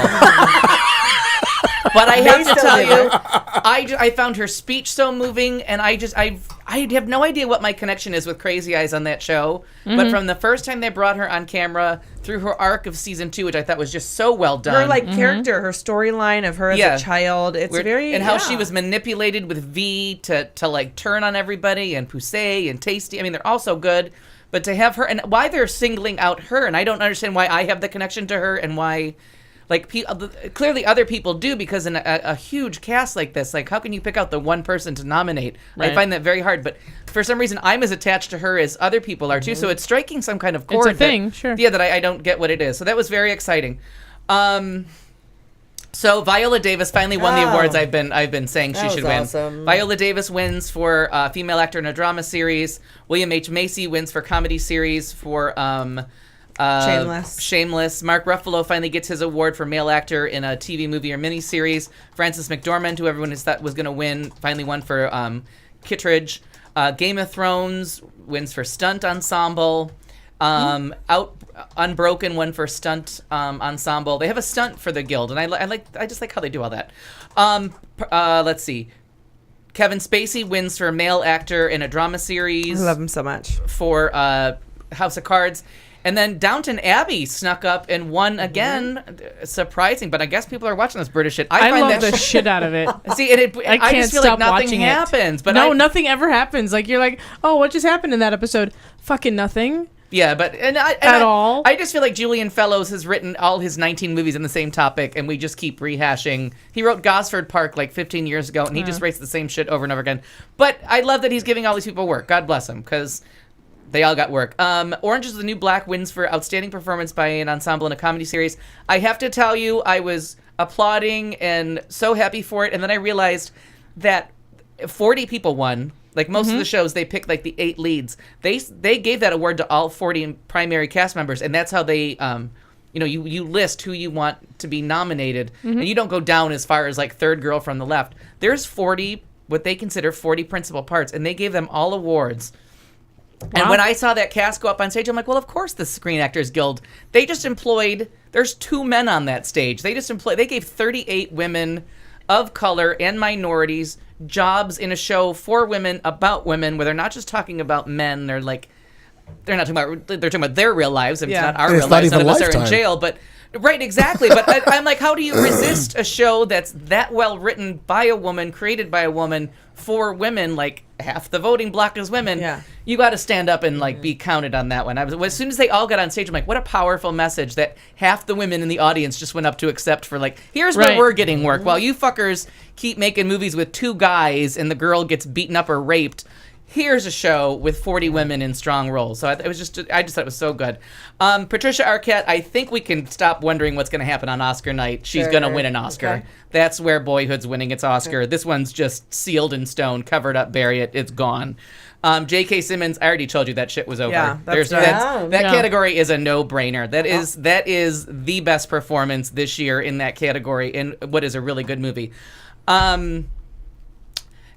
Birdman wins for outstanding performance by a cast. So I think with Birdman winning from the Producers Guild and the Actors Guild, that tells you that two big branches like Birdman better. And I think Birdman's stock just went up in the Best Picture race. With American Sniper as the kicker because of the controversy. We couldn't win. It doesn't have an editing, so it'll be the first time since Ordinary People that something could win Best Picture without an editing I hope nomination. It does, to like get a little I crazy. do too, and that would be very strange. But if it doesn't win, just remember it didn't win because it didn't have an editing nomination. So it's missing that group of people. Eddie Redmayne wins again for Best Actor. And it's so classy. Not only did he thank his 4 fellow nominees, but he included David Oyelowo, please pronounce his name for me, from Selma, as someone who should have been nominated. He did. He acknowledged American Sniper, Bradley Cooper. He acknowledged people that weren't in his category but should have been in Bradley his... Cooper twice and then was like, I already said his name, but so he was gracious enough to not gracious. just nominate the people that made it, but people that gave great performances through the course of the year. So it was a really nice speech, and I think might help him because I think Bradley Cooper might be sneaking up and going to be our only surprise of Oscar night. And then we'll tie this in with a movie review. I finally got around to it because it just opened on Friday here. I finally saw Still Alice today. It is brilliant. Okay. Just cut, print, lock Is that the one it. with Hilary Swank? No, No. Julianne Moore. Julianne and- Moore. My bad, wrong person. Absolutely her best role ever. She has never been this good. And if they had released it earlier in the year and given it a little bit of press, this movie could have made money. They're kind of dumping it in January like it doesn't have a chance. It's got a really good cast. Why would they do that? So I don't understand why no faith in this movie, and why you're dumping it so late in the season into nothing good happens in the end of January box office wise. There's even if this movie takes off, it's not going to make any kind of money and not be seen. It is just it's so well done. It's Alec Baldwin, Kate Bosworth, Hunter Parrish from Weeds. It's Kristen Stewart. What's her name? Kristen Stewart. The girl who can't act, but all of a sudden finally learned how to act for this movie. She's that's not just positive. moping in the corner and you want to kick her in the teeth. Because she's horrible. She's horrible. She's a horrible Really actress. horrible. But she was really good in this. It was so well done. And then the other movie to recommend that no one's going to see, you're probably going to end up having to rent it, was A Most Violent Year. Jessica Chastain she's gotten a lot of pre-awards nominations. She didn't get the Academy Award nomination. It's her and Oscar Isaacs in a kind of a twist on The Godfather Part 2. And it is so well done. I love The Godfather. It's about the heating oil business in the boroughs, the Tri-City area, and the little bit of mob influence that's in there, how they're stealing from each other, set in the backdrop of like New York City in 1981, which is the most violent year. And it's very Sidney Lumet, if you're familiar with Sidney Lumet movies with those beautiful jazz soundtracks. Sorry, keep going. Oh, and instead of the jazz soundtrack, the news is just deaths and violence. So instead of having that Sidney Lumet soundtrack, every time there's no dialogue, someone's listening to the radio and it's all violent news stories. Really well done. It's called The Most Violent Year. It's going to be hard to catch. If you have to wait till rent it, no one will blame you, but it's really fucking good. Grand Budapest Hotel was marvelous. That was really good. Really fun, and I think it's already out on video, but I know it's on HBO. So if you have HBO, it's on HBO Go. The Grand Budapest? Yeah. I have a DVR. Yeah, it's one I on still there. have to see. It is. So let me go to my official list and tell you about a couple more things. Amazon, we learned last week that they don't make a profit, and I'm one of the main reasons, because now I am just going to fuck these people till they give me all their money. Right. I signed up, by the way, for Amazon Prime. Oh, yes. Good girl. All right, That's a well, thing. I will teach you some things to Please watch. do. So I made it through Transparent. I was halfway through last week. Yes, it's lighter. It does get lighter. It's still a stretch to call that a comedy, but oh my God, is that one of the most lived-in, soulful performances from every one of those actors. It is just so well done. Jeffrey Tambor has a friend who's a transvestite who has his own journey, and I didn't realize till I was so far into it, finally who the fuck is that guy?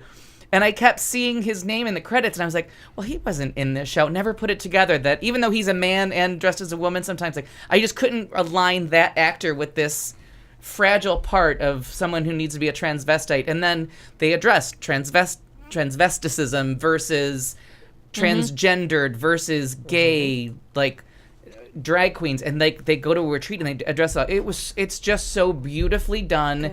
10 episodes, 28 minutes each. It is the best use of your time. It is Nice. And everybody, Gabby Hoffman, and he raised 3 and it just shows you, if you're living with secrets and you're living a lie, the disastrous children you raise when you're not raising in your own truth, that your children just grow up to be the disasters that you made. Sure. And Wow. and it really is. That's something. And they all have to come to terms of the fact that none of them can own up to who they are because they've had no role model of someone being their true self. I don't know if that was their intention, but that's what I got out of it. And I just thought it was so powerful. And then I finally fucking found it after searching for all these years. Orphan Black in its entirety is on Amazon.Prime, worth $99 fucking all on its own. This show is amaze fucking balls. Okay. Turns out I had missed big chunks of season 1 because I had been missing episodes, and that's why the show was not making like sense. Right. Oh my god, it's free. It's worth the whole $99 goddamn dollars. This show, this girl. I was telling Mom that when that won, that you talk about it all the time. But where do we find it? And So hard to find. Okay. She is Tatiana Marsala, I think is her name. This is an actress. Miss Laney. This is an actress. There is no fucking around. Cute gay character that is her like sidekick detective as she tries to figure out who she is and who the other people are. Is that Felix? Felix, Fee as they call him. He is a delight, naked a lot, open, fun, and then her hot boyfriend.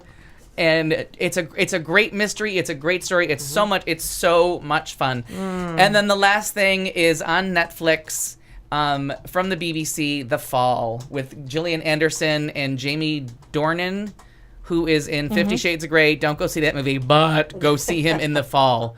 He is so sexy. It's so uncomfortable. There's only 6 episodes per season. Season 2 came out. I finally got a chance to watch it Wednesday during the great cucumber illness. This show is so good. Gillian Anderson, she is all I could think of as I was watching it, and I was like applauding her every episode. She should have been, if Hitchcock was still alive, she would be in every movie. That would be his ice princess. The Fall. She is so, I just love when they use actresses correctly. She's so good, and it's so funny because she can't do an Irish accent, so they made her British, which is just, there's no reason for her to be British, and she's clearly not leaving. Like, you're visiting from another country, you don't have a job here, you're still here 4 weeks later. Right. Oh my god, and there's the violence against women part of it is gone, because the second season was all about capturing Jamie. Oh my god, but the discomfort with a girl who idolizes him, who has a crush on him, was palpable. Absolutely palpable. And I just want to say before you cut me off, this was all dedicated to LD, who was a frequent patron in the bar and passed away today. And I was just a big fan. He was just a sweetheart of a man. And he died this afternoon. His name was LD, and he was just a delight. He was a frequent customer at BS West and was there on my first day of work, and a big fan of anything all of us did, and just a great friend of the bar. And so he died at old age, at a ripe old age, and ready to go, and had a full life, and just a wonderful man. So Good.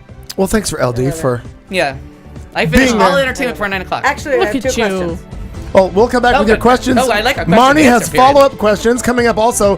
Katie, June, Kat Carlson have their segments. We'll see if they make it through that. And then Al will ask uncomfortable questions of us in thoughtful vulgarity. Join us in the chat room. Stick around. We'll be right back. You've been listening to The Show on Q Talk America.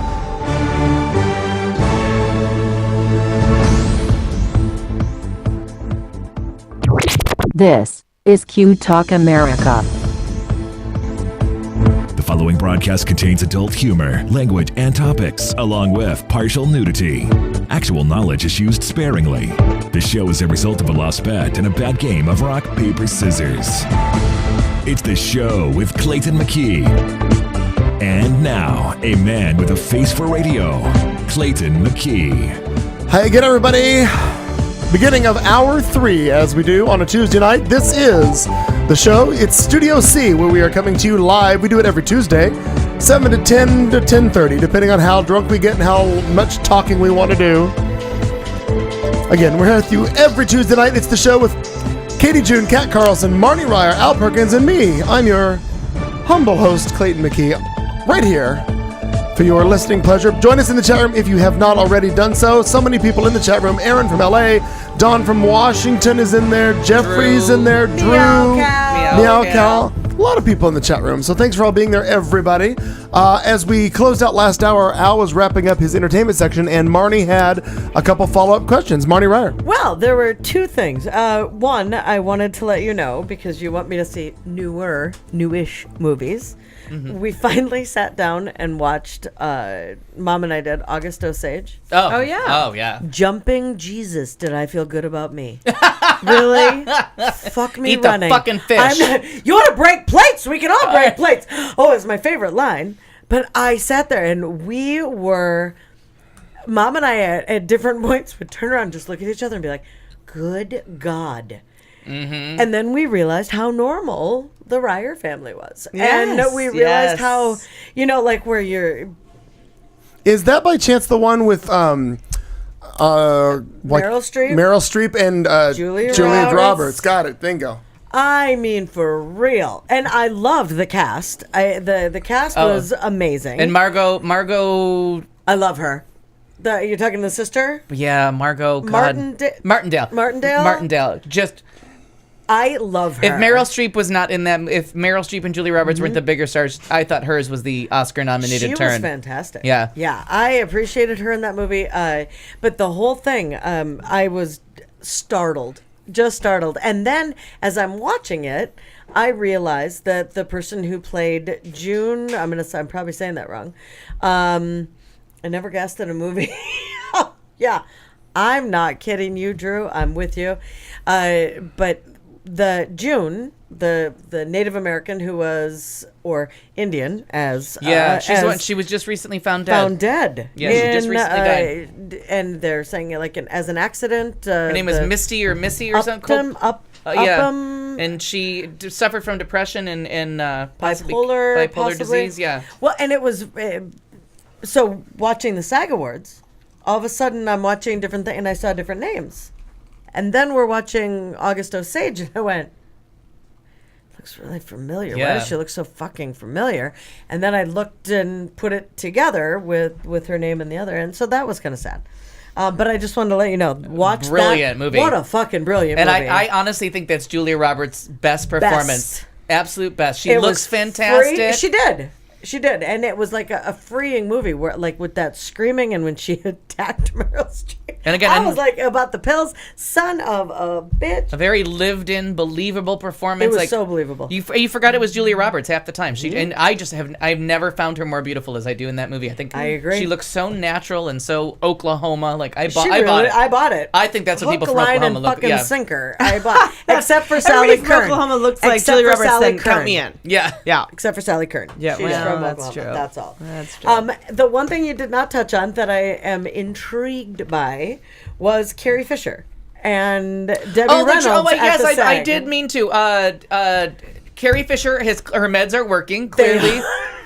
Edison's medicine, as they like to call shock therapy, is doing a world of good. Yeah. Nice digs, like nice playful digs at each other. Yep. She's been more than just my mom. Not much, but more than just my mom. Mm-hmm. And Debbie Reynolds making fun of her for the buns. So Reynolds showed up.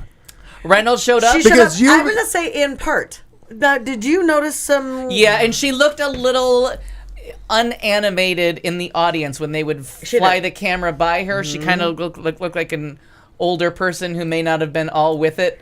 And they kind of she had some of Carrie Fisher's meds and/or shock therapy beforehand. They juiced her up just in time. But then her speech was lovely, and she repeated herself, but she caught it. She's like, "Well, I already said that."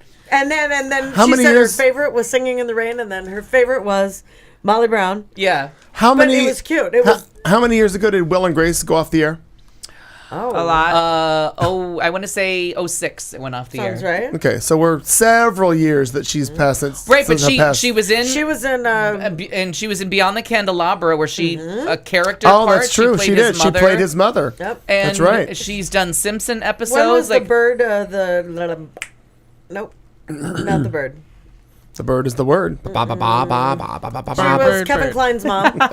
Oh, Kevin Kline's. Oh, God, that's a long time ago. That was a long time ago. Oh, In or Out's like 20 years ago. God, I love Kevin. I know, Kline but I so couldn't think much. of when that one was. Yeah, that's a long time. Long Because time, then she had okay. the movie called Mom with Albert Brooks wrote it for her, and she was Oh, her sure, and Madonna yep. were the surprise Yep, snubs yep. for the Oscar that year. Okay. Yeah, so I mean, older, definitely older. Right, but you've been looking at. You were going to lure her out of her house with cats at one point. No, that's Doris Day. No, that's Oh, different. my bad. Wrong person. Debbie Reynolds is easy to find. Still older. Got it. Well, and I thought it I'm was totally great. wrong on that. I'm gonna hold the bear with a knife to its neck. Right until she comes out of the house. Yeah, Doris Day. but I thought it was. I thought it was very playful and very fun. Got it. Them back and forth. And again, I really was waiting for you to put her on the death den, Debbie Reynolds, because She's one of those plucky people that I think is gonna live forever. Yeah, that's why I was like, initially she got up there. Isn't and that I went, extra points though? Plucky old people. weird. Yeah, But plucky old people do It get keeps bonus them points. alive. It keeps them alive. We haven't too. visited the Death Den in a We while. haven't. But First time listener. But That's not what I'm looking at you for. Louise Looking Rayner for something though. else. Totally different. Louise Rayner finally died, and they put her picture up there, and I was laughing because in the room, Louise Rayner won her 2 Oscars and retired so long ago. There was probably no one who in the knew? room who had ever worked with her or who Right. even knew who she was. Sure. First person to ever win 2 Oscars, Okay. and every year. You've spoken of her, but Every otherwise year I that they wouldn't know. mentioned she was alive, Sure. I'm like, holy shit, Louise Rayner's still alive? Still. Yeah, because she cried. Oh, we did something for her when she died, because her big scene is the crying. That she was probably the first person to ever like cry in a sound picture, and they gave her an Oscar because everyone was like, "That's uncomfortable." Snot noises were not what we signed up for sound pictures for. Well, and I had we went to the Biltmore and saw Singing in the Rain, where they have the outdoor movies. I was there. And it was so fun. I didn't realize Debbie Reynolds was in it because I had no idea what I was signing up for with going to see that. And one of the best movies ever made. And when Haven't you heard her explain how she had to learn to dance in that movie? that's what was- Carrie Fisher was saying, like within 3 months or something, like she 3 had months. to learn what they knew. She used to hide under a desk. She was in so much pain she would cry, and then Gene Kelly pulled her no. out and was like, basically just talked her through it and said she'll be fine, and held her my hand through the whole thing. goodness. Because she didn't know anything about it. She was thrown into all of that. Well, and then after that, all the different pictures she was in, she was just dancing up a Right, storm right. and But going, once and she it was could- like, what? Yeah, because then they all say that. Like, they all hated Busby Berkeley and all those people for making them make those musicals and torturing them. But then if someone said, "Can you do this dance?" Yeah, I got that. I got that. Easy. Give me 5, give 6, me, 7, 8. Yeah, give me 20 minutes and a Band-Aid. I'll get you through this. So, on our classic stations, because, I ask a lot of people, want to watch a movie? And they always say, yes, let's watch Singing in the Rain this month. That's on. So, I've been watching Singing in the Rain with I've people never seen a lot. it. Oh, my It's God. cute. And it's child abuse if you don't get that kid on that movie fast. Yeah, that's actually Yeah. a You're good like point. 2 weeks away That from that might be being a child thing. abuse. If you Donald O'Connor. I Gene Kelly. loved Oh, him. you can't help it. When that movie's over, Oh. you want to dig up his grave and marry him. Oh, totally. Because you just He's want to shake. You want to adorable. shake his skeleton hand and be Yeah. like, "There was few And people then as talented as dance you." up a wall and So if you He's if you wonderful. seriously go back and you watch that movie, and everybody now has to go back, and this is your homework assignment: watch Good Morning, or watch Moses Supposes, and watch how long they go. Count in your head. Count in your head how long it is before there is a cut away from that dancing. There is no editing. Those people just have to are do doing it. that dance with no editing. So they're hitting their marks. They're jumping on tables. They're tipping over couches, and they are on their mark. Sure. And if you watch Make 'Em Laugh, when he goes up that wall and through the set, just count in your head. And I do it all the time. When you're watching somebody that's like, oh, they're a great dancer, and you watch their videos and you can't get to 3 before there's an edit of that shot from somewhere else, and you realize, nope, they can't do that dance. oh, okay. Yeah. So you do the counts. And just Google the numbers, the musical numbers for Singing in the Rain. First off, they're delightful. Yeah, they're and you're gonna so want to see fun. them bigger and blown Yeah, up. yeah. But watch Good Morning and watch how long. And Moses Supposes is the other one. Watch how long they have to go before someone will give them a fucking cut. Wow. And there's no cutaways. You don't see it from another angle. It's just set. It's choreographed beautifully. Yeah. And that wraps Love up it. Yep, that Entertainment. is. Katie Thank Jr., you. ready to go? By 9/11. Ready? Here we go. For some sports and some stuff. Okay, so it's the Super Bowl in Phoenix. Phoenix, Arizona. And the We've traffic got stopped. Media Day for the NFL was today. Marshawn Lynch loves a good media opportunity. We've got some more news on Deflategate, another Super Bowl quarterback who also admits to cheating, domestic violence addressed in the bowl, and so much more. And Wilson Phillips is in town. No, Wilson Hold Phillips. on. God damn it. Hold on. I fucked that up. Baby, hold on. One more day. One more day. One more day. Damn it. Russell Wilson, not Wilson Oh Phillips. my God, that's so great. That was your accident. Carney Wilson is here. Cover the cake. Cover the cake. It's chocolate day. It was fun. She flew in. She smelled it. So funny the first place. So funny. Wow. So on top of current events and local it. celebrities. Things are going to go your way. Yes. Hold on. One more day. Yeah, well, that is. Write that down. It's the dyslexic Les Miserables. Russell Wilson, not Carne Just Asada. break free from the chain. Not carne asada. That's God. not her either. No. What's the fat one's name? Carne asada? I'm so confused. Carney Wilson. Not carne That asada. sounds good. Oh my That God. poor this girl. is so funny. Seriously. Poor Karn. I She blame the was on liquor. Celebrity Wife Swap. It was actually a really That interesting was episode. interesting. Carry on, my wayward Katie. So, Media Day that's was cute. here. It was down at the U.S. Airway Center. Saw a lot of photos from friends that worked down there. It was just kind of neat. You know, there's like a really exciting energy. I had a really cool story pulled up about like the top 5 things. My internet fucked up, so that's gone. But, Oops. I hate when an internet Wow, radio your show computer has shit an on your internet story. problem. I know. But I will tell you that there was, so obviously the big things there were Deflategate. It was all about, the Patriots deflating their balls and Tom Brady acting every time. Yeah. And Every time. Never gets old. And Tom Brady kind of lying about it or being, really evasive about it. And His It's balls just were his full. usual douche self. thinks that he's lying. Yeah. Talk about Brandon, who's the guy? Brandon Brown, who moved from the Seahawks. He was previously a Seahawks member, and now he's playing for the Patriots. Oh, I don't know. He was interviewed and is saying openly, well, I know everything about their game. I know everything about them. I brought it to the Patriots, and we're gonna beat them, and we're gonna here's how we're gonna do it. So that was a part of it. Oh my God, and I'm totally blanking on Richard Sherman. Break his arm. They said we're gonna break his arm. I'm gonna break his arm, and here's what we're gonna do. He's got a bad elbow, et cetera, et cetera. So He's such a nice guy. Like, that's one of those guys, like, stop shitting on him. He's Yeah. such Yeah. a he's Richard such a Sherman good is guy. actually Yeah, great, and he I is. remember bringing him up about 6 months ago, or whatever, however many months ago, when he went on and It was on and right before on. last year's Super Yeah. Bowl. And Okay. it was just poor sportsmanship one day in front of a microphone, opposed to like a lifetime of good deeds. And it was He's all a after nice the guy. game got done. It was Right. all I had seen about him, and I Right. thought that same thing. And then since you see a lot of really great things about him, in addition to being a supporter and a proponent and a voice of Obamacare and of the Affordable Care Act, has been, he's been a spokesperson for Yeah. the Affordable Care Act, which is really exciting. Because it's a part of our law, and let's help maybe get perhaps there are some disenfranchised communities who might listen to him before they listen to like political pundits. Yeah, and it's really exciting. The unicunt pig fucker. Right. So it's really great. He's actually a really great guy, and he was so gracious at Media Day today. Unlike his teammate, Marshawn Lynch, who apparently doesn't like the media. So it's just a thing. Is that the dumbass that 29 times answered? I saw that on So he doesn't ESPN. like the media. And I've actually found myself for literally the very first time ever today when I was laying on the couch just prior to the nap. And then again after for a short bit, watching the NFL, day on ESPN. It was like on all day. Only because I was excited that it was out in Scottsdale and I recognized the backdrop. So I was like, oh my God, this is cool. I'm going to watch it. It actually was like an enjoyable program. They were talking all about things that I sort of knew a little bit about. And apparently this guy doesn't like the media. He never has. A couple of the commentators also had been pro football players or coaches, didn't like the media, but just said, you know what, you got to suck it up. It's part of the contract. When you sign a contract with the NFL, you are also agreeing to a media package and you have to do it. And guess what, assholes?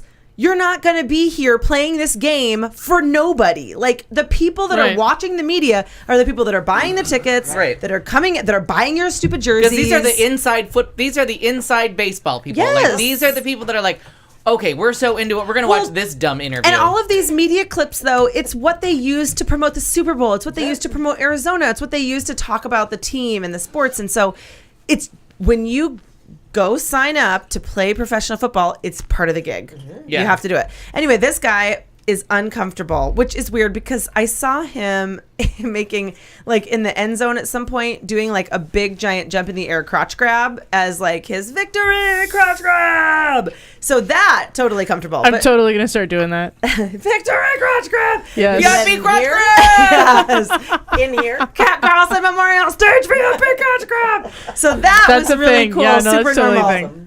But talking to the press wasn't. And my point is, he was told he would be fined $500,000 if he missed media day, which he was wanting to do.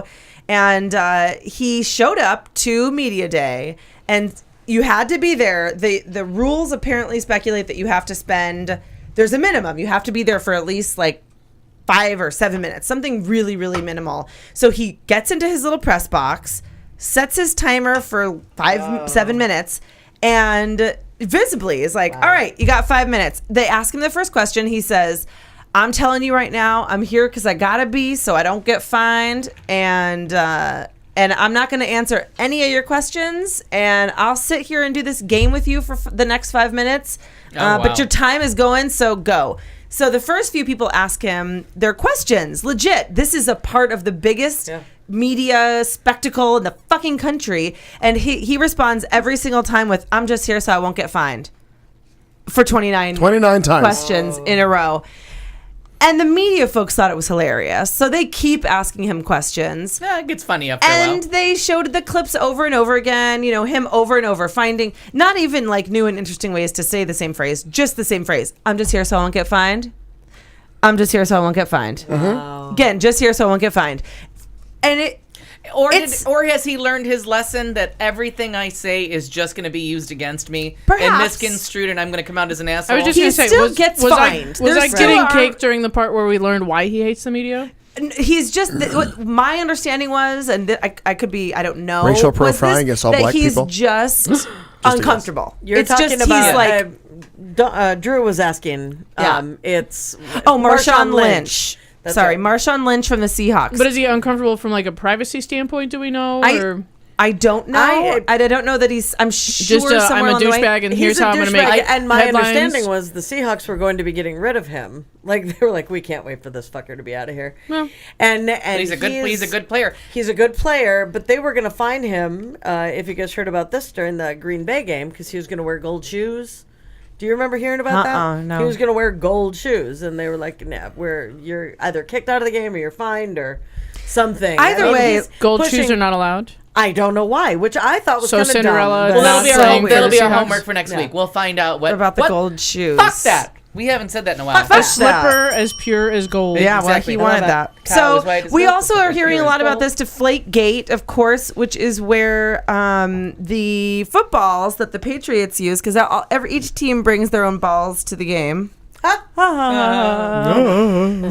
anyway, the footballs that they used were deflated by 2 psis, I think, and apparently it makes the pounds per square inch. Yep, thank you. I think that it makes the footballs a little bit easier to throw and catch, especially in cold weather. Here's what I didn't know about that, because I asked my mom about this very thing, because I thought, well, what difference does it make? Because if the ball was deflated during play, doesn't the other team have the exact same advantage or disadvantage based on that? Each team uses their own ball. But I did not know that. So some of what That's was what I interesting. was getting at. Is I got educated. I found that. Educated? I found that out by 8-year-old flag football. That's good. Yeah. Well, They provide their own balls. some of the.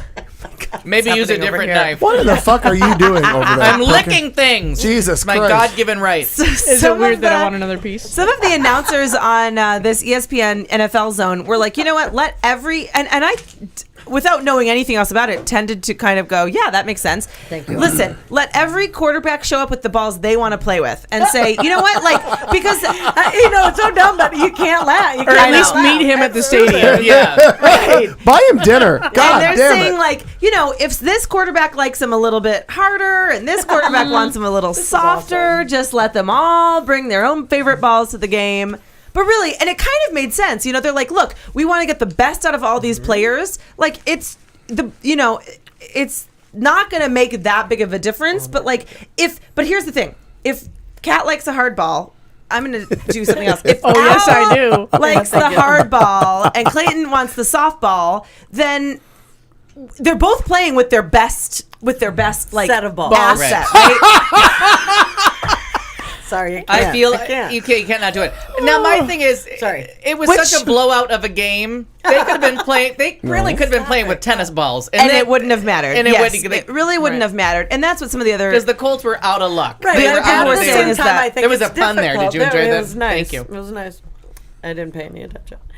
I throw you a bone once in a while. I know. Well, Fuck that. listen, so now they have this strong person of interest, which is actually really devastating. They've zeroed in on this locker room attendant who apparently, after the balls were Naturally, checked... they found a Puerto Rican in the parking lot to blame it on. Yeah. Who probably has good balls. SNL went after this so After hard. the balls were checked, apparently this poor schlep takes a bathroom break and comes back and they're like, well, he obviously did it. He was gone for at least 2 to 3 minutes. We can win any game we want without him. Blame him. Did it all. So anyway, kind of sad and embarrassing. And I mean, really, it's stupid. They're going to get fined. Even what I would consider a significant amount of money is going to be nothing to them. It's going to be a fine and it's going to go away. So let's just stop talking about it and focus on the game. SNL did a beautiful job with it. And what's his face? Blake Shelton was the musical guest and the host. He's good. Funny. He is funny. Shit. They went after The Bachelor and it was so spot on that they couldn't call it.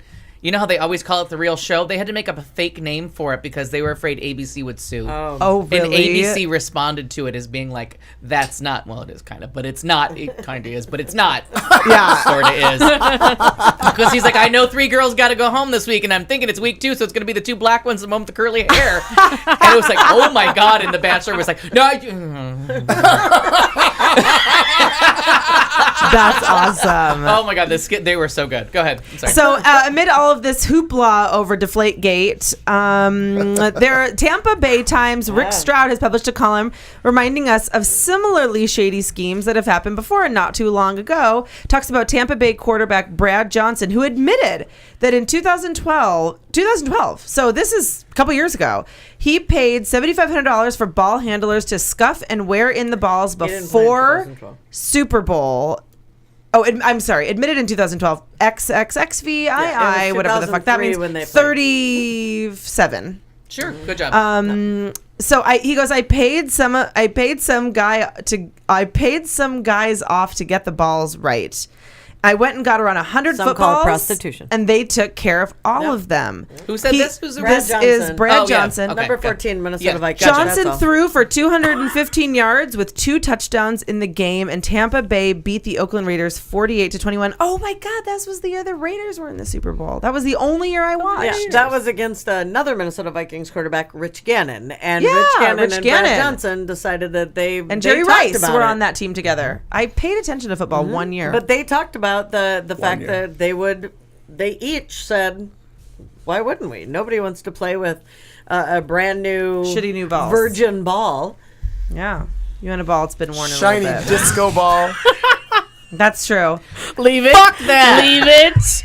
And leave it. So the domestic, but anyway, this is kind of like on a year of just like shit for. Right. And the one thing they said is NFL. all we want to do is thank God that the football scandal is actually about football and we're not raping people or beating them up or it's finally football related. And the NFL commissioner's like, What was his Roger Goodell? Bring it on. It's about football. I don't have to apologize or define rape. They've been talking about his relationships with coaches. I mean, it's just ugly. It's just been a bad year.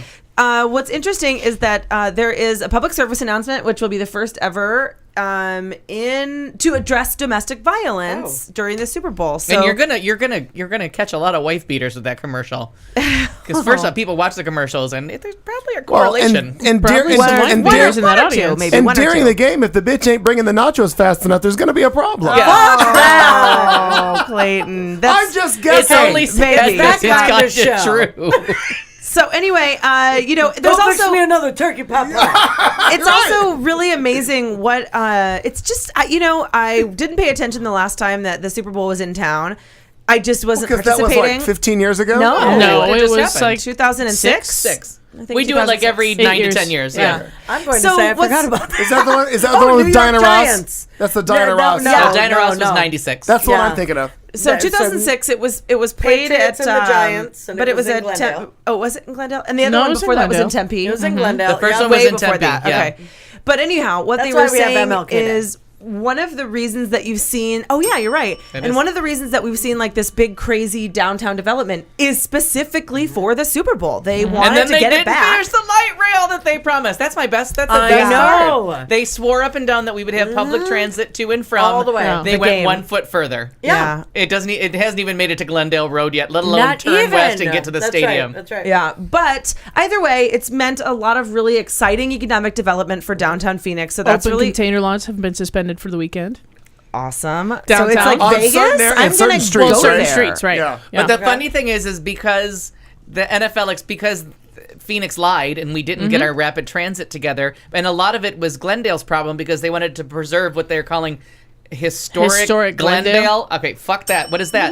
So It's that one block where Glendale Glitters is. One block. They never, Literally one, yeah. They never agreed to what street it could be down. So the NFL experience and everything else is in Scottsdale in downtown Phoenix because you didn't do your deal. You didn't do it. It's really true. Glendale now- is losing out. So big Glendale's time. actually losing Yep. money because they have to pay for all the security of the game, and there's right. no functions going on there. Yeah. And most of the people, most of the Illuminati or whatever you want to call them, are staying in Phoenix or Scottsdale and getting true. driven there because all of them. All of them. Even still By Uber. So Well, Natalie, there's nowhere to stay out there. so really. our good friend Right? Natalie Cianciola, there's like a hotel out Yeah, there. like There's There's really like nothing. the one. It's like a Fairfield Inn it's is like a the one. Ramada or something It's right one. right there. Fairfield Yeah. Inn. Yeah. Just ram one. it in, ram it in. So our good friend Natalie Cianciola works for Entertainment Solutions, who's doing the Fan Fest out in Scottsdale, and then we've got some friends over at the Downtown Phoenix Partnership. They're like the two, kind of hubs. And it's just for downtown Phoenix. I mean, I just think it's really exciting. It's good, yeah. It's cool. It that- is, and we don't have to foot any of the bill. It doesn't come out of our city tax dollars Yeah. because Glendale's footing the bill. Right. So- because Glendale glitter on another fucking street, you morons. I know. For And real. there was actually some really Jerry Wires, the Glendale mayor, didn't even get a ticket. Apparently, I read this the in the news game? today To to the the Super game? Bowl. Yeah, didn't even get a ticket. So it was just kind of further illustrating the tensions between the Cardinals and Glendale. They are not having a happy marriage, and No. Is and Greg Stanton Glendale- going? probably. I think that's awesome. Because one of the things that they kept saying that they were going to do, they moved the stadium out there. It's way too Okay. far away. It's I not agree. part of Phoenix. Real far. It's barely incorporated Phoenix, but they swore up and down that this light They rail need would to be finish done that light rail, by yep. 2015. Well, And and then it they is, fought it's- it from it day might one. be, but not February no, 2015. and it's No, it's they It's have not and getting there's out no there way this to- year. No, No, they it haven't. is not There's not getting even out a there this shovel. year. There's not even an unmanned shovel Right. nearby. They just started digging from 19th Avenue and Bethany Home. Like they just started Yeah, digging. they- Like you're it's not you're going right. anywhere. They Yeah. and they probably feel real ahead of themselves because they got the airport all done. You know what I mean? Like that in time for that the airport's Oh, yeah. done. Well, because that's not What? Glendale. Yeah, Right, it's I mean, Phoenix. that's Let's what take they're care of coming into it. ourselves. That's it. Yep. And Phoenix did a great job. So what's really fun? So ESPN is out in Scottsdale. Fox At Sports Fashion Square, if I'm not at mistaken. Fashion Square Right. and kind of that area. Fox Sports and MSNBC are all in Phoenix, and a lot of them are doing live broadcasts from the Arrogant Butcher restaurant. So. Oh, nice choice. What's really cool is it's closed down to the public. It's open to it's really kind of exclusive, like media people and Congress people. So we're having a little luncheon thing there, and I am so excited that we get the badges. And I like specifically asked the woman, am I super tacky or can I use this badge on other occasions when I'm not actually working. And she's like, yeah, we made a little friends. So Use it cool. and abuse it. Absolutely. So I'm getting opportunities to meet Mike Ditka. If you say Chris Carter, I swear to Jesus. I don't know. No, you have no idea. Like, you need a +1. And Mike, so some old football players, Joe Namath and Mike Ditka and Terry Bradshaw, like just kind of fun. Like I've said that when I worked at the Point South Mountain, or what's now called the Arizona Grand Resort. When I worked there for the '96 Super Bowl, that's where they had all the alumni. They had all the Dan Marino was there, Jim Kelly, everybody. Those two people were everybody. But there was Don Shula. It was just went on and on and on, and every table was a star, and they were having the people go out on the golf course and get them to sign jerseys to put up on because we had a sports bar and put up the wall. So I mean, it's amazing who shows up for these, and they spend money. I mean, they don't spend their own money, and when someone famous gets a check, they just look at it and look at their assistant, and somebody else whips out money. They're doing. Chris Matthews will be there, and Joe Scarborough, and just like some fun. Awesome. But it'll be just kind of fun. A couple other Congress people are coming down, and I also have a maybe potential to go to some like CEO fancy event. I kind of don't want to go. I would have to be a staffer and like sit at the kids table while my boss did her actual work. But I love Big Willie Geist from the Today Show, and he's supposed to be there, and Ryan Seacrest is supposed to be there, and like CEOs and shit. I don't know. From Kelly and Michael. I want him to be there. Oh yeah. Oh maybe. I want to climb on that bus. Yeah. So anyway, just go for 10 inches and call it a day. The one other thing that I'm doing, at 10 if that's what's required. Fuck that. The one other thing is that Channel 12. I thought of you when I signed up for this. Channel 12 is doing. They're opening their studio, and they're doing like this big Channel 12 kind of news experience since they're down there, and they're inviting the public into the studio to get a tour and to sit at the news desk and to like do some fun like fake filming, just fun stuff and photos, and there's kid stuff. So I'm actually have never been inside a news studio before. Really? Yeah. I'm surprised at that. With all that you've done, I'm surprised. There was none in Nantucket, no? They don't call that a news studio. So I was inside it, but that wasn't it. or was inside you. Anyway, thank you. Those last 2 inches where we need to. But I'm so really excited about that. You're going to go down and sit in Lindsay Cooney's chair and go. I am, and I'm going to like get my photo. I used to be an Asian. I feel like we should podcast the shit out of that and go do like the Q Talk America tour of. Oh my God, downtown. That would be really fun. And Tiger Woods is here for the. I don't know that he's here quite yet, but he's rented out a whole shit block of rooms over at the Fairmont Scottsdale Princess. Is he playing at the Wasted Open? Mm-hmm. He is playing because that's. I did at the Phoenix Open one year. I did the Absolute tent. Yeah. They have never had a more drunk human being serving drinks to other people as they did that year. Let me tell you something about the Wasted Open. For 3 years, I lived like behind the porta potties as you're walking to your shuttle. For real, I lived in those apartments right there. Yeah, I threw up right in this porta potty. You totally threw up in front of my apartment. Happy days. Yeah, happy days. That is the most drunk event I've ever seen. Yeah. In my life. Shitstorm of messiness. And a shitstorm of all weekend. Like I lived right there. I would like 10 o'clock in the morning. I'd like peek one eye open and look out the window. People are barfing. And there's some poor girls like handcuffed and throwing up with their mascara all down the. That was Al. And I'm like, I know. I'm like Alfred Perkins. Guilty. It is 10 a.m. on a Sunday. I'm sure I was going as Missy Al. Yeah, exactly. Yeah. How did you make it to 10 a.m.? How are you that drunk already and getting arrested? What happened? Because and I made a butt ton of money that weekend. Bet. That weekend, and it was through the food and beverage manager of the Point Hilton at South Mountain. She got me the job with an Absolute rep to work the tent. Oh my God, you worked the Wasted Open? So I worked the Absolute tent, and everybody was like, "Oh, drink with us." Well, this was the 90s. So I was like, "Yeah, sure. Yes, I'm gonna." I don't remember getting home from that event, and I went back the next day, and they're like, I'm like, where's the tent? They're like, you worked there all day yesterday. I'm like, that does not don't know where it is. Yeah, that is not information that is helpful to my question in any way, shape, or form. Scale that down, and that's how the Cat Carlson Memorial VIP tent was born. And then I remember kind of like leaning over sideways, just pouring vodka into glasses, going, what sport? Because the whole time as you were pouring it. Because it used to be NASCAR. It used to be NASCAR was that weekend. it was always the weekend of the Super Bowl. They'd have NASCAR, the Super Bowl, and the now you've it was Waste the Phoenix management. Open. It used to be the Phoenix Open. The Phoenix Open, and it was those three things. And I was so drunk, and I had been working, and I'm like, oh, what fucking sport is this? Yeah. And they're like, there's golf balls flying. I'm like, there's balls flying by all the time, people. Like, settle it. So fuck It's that. just such a big weekend in Phoenix. It's really exciting. So either embrace it and get out there and participate, or stay the fuck home. Because Capitalize on it and get out there and work in it. Yeah, it's going to be super crazy. So in some other news here, I don't know if we've seen, but the Koch brothers at it again. And they already are, as most politicians are. We never really quit fundraising. We took a little, like a mini hiatus in November and December, and we are back at it. And It's called Christmas. Really true that this campaign for Kirsten specifically, but every it just gets bigger and bigger every year, and every congressperson is facing a $4 to $5 million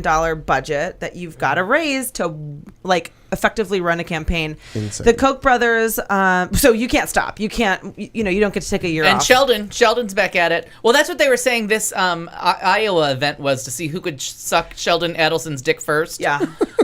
Because it was because he put all his money behind.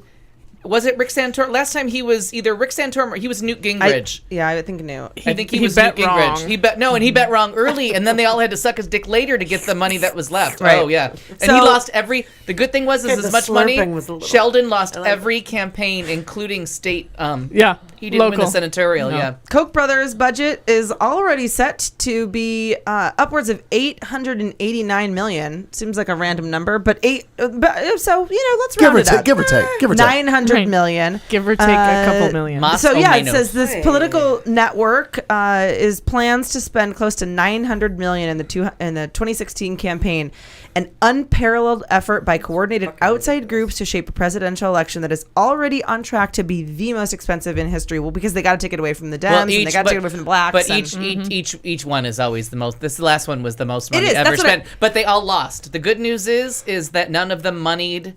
The good news for our system is Right. that because of the groundwork and the what's the communism thing about Grassroots. Yeah, but community organizers. Sure. That's the communist thing. That he Same won song. the election in every state that they dumped the most money in. So I mean, hopefully we can keep that trend going. But yeah, it's very interesting. It was actually really exciting to see in terms of my own campaign, like how the money was exactly spent in really, really, really targeted neighborhoods based on previous trends. I mean, it's just it's fascinating to see, but it's really also discouraging that it's at this point.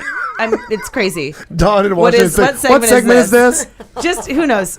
Just play along, other Dawn. shit. Yeah. Other shit. It's 90 minutes after alcohol has been served. Sports and other stuff. So anyhow, fuck the Koch brothers. Steny Hoyer is Steny Hoyer is an amazing congressman. He is the House Minority Whip. I only bring this up because I love him so much. He's really from Maryland. He's the best guy. He has one of the safest districts in the whole wide world, and he just kind of gets to do what he wants. He is pushing his colleagues to protect their LGBT staffers from workplace discrimination. So Congress does not even have workplace discrimination workplace discrimination ordinances for their LGBT staff members, colleagues, and a lot of people on the Hill are gay. Oh, super huge amount of LGBT staffers on the Hill. because So DC is one of the gayest districts it really is in the country. It's one of the gayest. And the Democrats win 91% In to DC, 9. Yeah. yes. Yeah. I like the fact that, and I've not been there. I just think it's interesting. Like you just make the comment about how it's the gayest in the whole land. They have full nudity in bars where guys stand on the bar. That's for the completely- Republican senators. That's Well, not for the gays. right, no, but could very well be right. But I'm saying is it's pretty damn gay there because they I learned about this because there's a bar in I didn't know Atlanta. that was a thing. There's a bar in Atlanta called Swingin' Richards. okay. Yes. Figure it out. Yeah. But There you go. Got there's there. a bar that does the same thing up in DC. So you're right. It's gotta like Google the it. whole goddamn city is run by Moes. And even Toronto backed off because Toronto backed off their full frontal thing, and I think they make them wear a cock sock now. But DC did not. No. DC did not get that memo. They need weed and dick is what they need to run this goddamn country. That's Yes, No, I amazing. didn't think we'd get you on that Wow. bandwagon. There's Yeah. that. All So right. anyway, we love Steny Hoyer. We love weed, and we also love dick. So that's super duper. Fuck that. Super duper. Talked a little bit about this Alabama Supreme Court Justice Roy Moore, who threatened to defy the tyranny of the federal courts on gay marriage. We kind of touched on it already a little bit, but he's the Chief Justice of the Alabama Supreme Court, called Tuesday for his state's governor to oppose the tyranny of federal courts that have repeatedly ruled in recent years that state bans on same-sex marriage are unconstitutional. His letter to the Alabama governor came a few days after a federal judge ruled that Alabama's same-sex marriage ban violates the constitutional rights of gay citizens.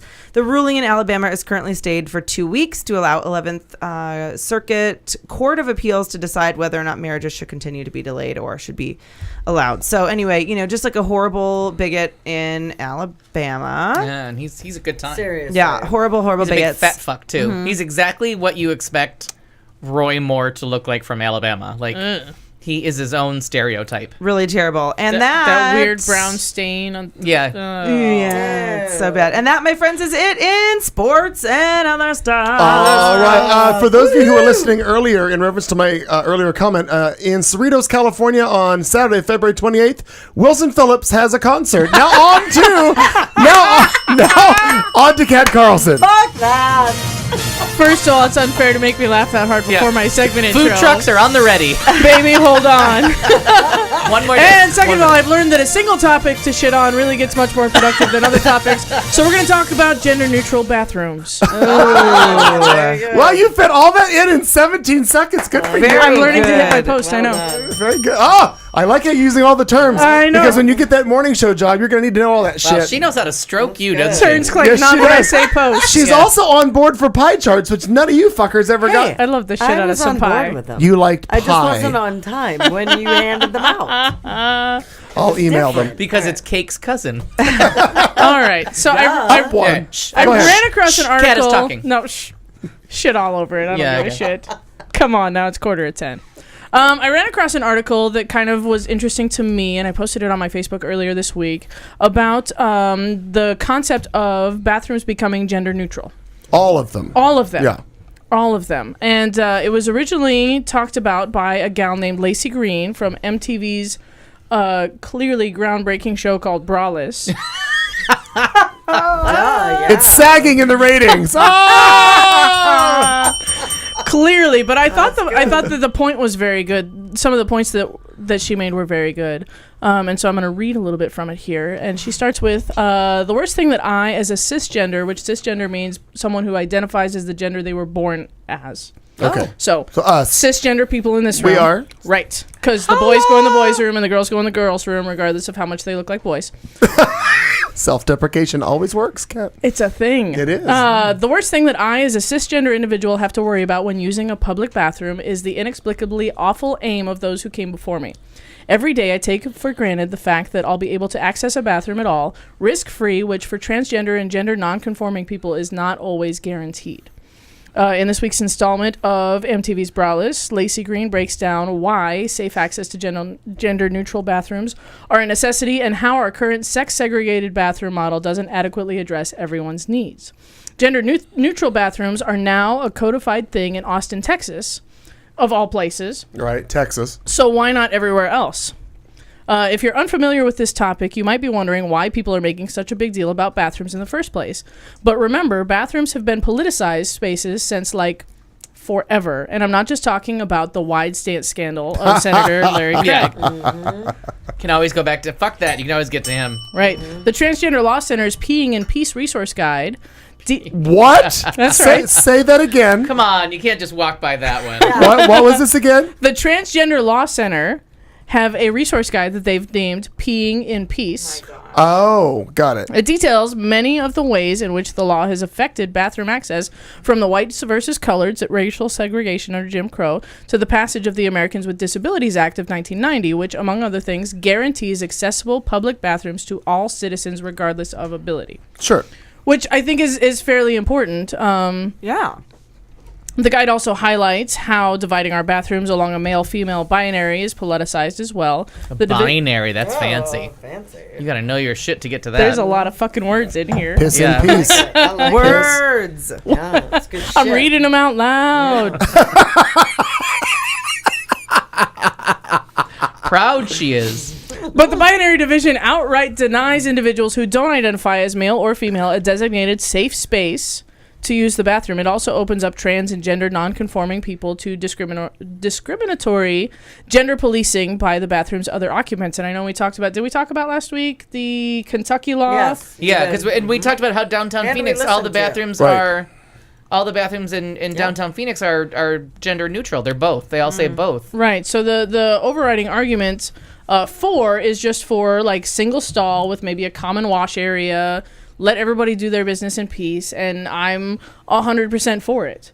Oh, You know and what I mean? Stacy's, 4 drinks in. Who the fuck knows where you pee in Stacy's? For real. It's a local bar for those of you. That is for real. There is no. It's just a bathroom. There's there's Right, urinals in the everybody back. goes around the corner. There's urinals in the back, but the rest of And it's like stalls stalls. up front, And then sure. there's You a know, big community If there's sink. a And door I've that locks, wondered- do your business. And I've wondered Right. about that before because I'm always kind of like the first few times I went in there and like I'm inevitably drinking, probably a lot. What? And I go in there and I'm like, I don't know if This this is right, just but in. I'm just gonna do it. And Breaking and news. it's never an issue. And I go in with my male friends and I recognize that we're both walking into like this big undoored bathroom area together, but it's like not a weird thing. Yeah, And but then I go, everybody closes their door and does well, their yeah, business. Of course. And then comes out Nobody and gives washes a your shit. hands together. No. Right.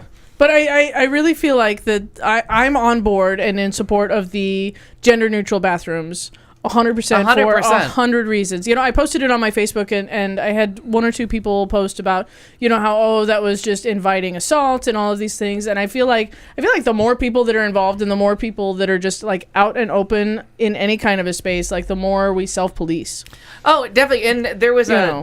I think I've talked about this 100 times. There was that women's series at Gamage a few years ago. It was called Unique Lives or Unique Experience. You've talked about it, yeah. And Ann Richards spoke. Mary Tyler Moore spoke. Oh my God, I watched Mia a Farrow. really amazing Ann Richards documentary on HBO. Did you I see know, it? I cried. It's amazing. Super We cried. talked about Yeah, that we last year. talked It's on, about it, yeah. it's online. I missed it. Yeah. Amazing. But anyways, So good. when You they are did here. the women's series, they Definitely missed it. yeah. When they did the women's series, they made all the bathrooms in Gamage women's bathrooms, Oh, except sure. for the 2 handicapped ones on the first floor, and those are the men. So the men had to stand in really In the long really lines long to line. pee, and the women had all the access to stalls. Sure. So they had the women's rooms, the men's rooms, and they didn't care that there was 10 things on the wall that they weren't going to be able to use, or you might be able to, depending on if you're drunk enough and tall enough. I've and it was- I've seen the girls try. But the conversation afterwards was never about the speakers. It was about the bathroom experience. And everyone was like, I didn't have to wait to pee. There was a 15-minute break to go pee, and we Sure. all peed. And everybody had time. And the guys were all like, why do we have to wait in that fucking line? Why don't they open up a bathroom for us? And I'm like, have you never noticed the line of women you walk All the by? time. Every Right. single The people time. that can't stay till the actually end of the first act because they want to get in the pee line in time. Like, But I feel like I whatever it is, I just like I can't be that person that waits. Like people get frustrated, men and women, or sometimes they don't, but management. But I don't do it to try to like be shocking or crazy, but I have to go to the bathroom, and I'm not going to wait behind 30 fucking people in Yeah. line when there are literally no one in here. Right. Like, Oh, I sorry agree about completely. it. I'm not Like, waiting. I I'll don't close wait. the door behind me and lock it. Yes. I'm not peeing in front of you. I'm not going to whip it out. This is not a weird sexual assault. I just have to go to the bathroom. It's so that is so infuriating. as soon as you go to a sports game where it's Oh my even God, yeah. more set up for men, because you first got to find the women's room, or you're at the airport when a flight gets out and there's gender neutral. Just lock the door behind you. Put up stalls, as long a as there's common a wash like area. a privacy door, and Yeah. off we go. And then you can have an actual lounge. If the ladies want to get together and put on lipstick and smell each other's Right. armpits or whatever they do in the bathroom, Whatever it you is. can Put it have over there. a lounge for not peeing. Right. So there You was can have also a ladies' lounge. I That's was perfectly at- appropriate. I was at How's that? I just solved the whole problem. It is, but I was also at like a Ross or something with Palmer. Like we were just doing some shopping, and she all of a sudden says to me, "I have to go to the bathroom." Sure. So we go around the corner, and there's a men's one room, men's room, and a one bathroom women's room. So both of them have closed locked doors. So I come around the corner, and there's like 2 women waiting in line for the women's restroom, and then this guy comes walking out of the men's restroom. There's no one else there, and they're just standing there. And I said, is anyone else like, is this weird? Like, are you guys going to go in there? I'm like, well, that's the men's room. Yeah. What? Well, it's I'm a gonna go toilet then. and a sink. I I With can't a tell. lock. I can't tell you how many men's rooms like that I've been in. I'm Works like, the same. whatever. This is reason, and I go, well, I'm going to go in there. Okay. And all I right, tell people if- at the Oh. Chipotle at 24th, at 20th Street in Camelback, I tell people all the time, Or 16th Postino's, Street, the but post, 16th Street, or the Postino's in Arcadia. I'll be like, it's a 1-person bathroom. If you want to go, and I'll stand here. You lock the door, and then we're like, it's a 1-person bathroom. They don't know what one person it is. Go in the fucking room and lock the door. Right. And I'll cares? have women look like I'm inviting them to kill the baby Jesus, and they come out and they're like, I don't. Is it? I don't know what to do. Who gives a shit? Right. You peed. Just go to the bathroom. You didn't steal the mirror. You didn't break things. You made room for more wine. Go sit down. Go sit down. Everyone's happy. And I don't know if their experience from the first Postinos created the new Postinos with both, if that's why they did it that way, because they realized they were having these weird lines. Oh, sure, because we're so conditioned and trained, like, have to go in the girls' room. And I haven't. Isn't it the same? Is it the same way at what the hell's the name of the one up on Central? That side, Windsor. Is it the same way? Yeah. Is there a single? There's just two singles. Everything along the Central Corridor is both. Even Maisie's is both. Maisie's has a guy and a girl, and it says lock that door. Sure, because we can't guarantee unless you want a visitor. Coming in. Yeah, there might be sausage coming.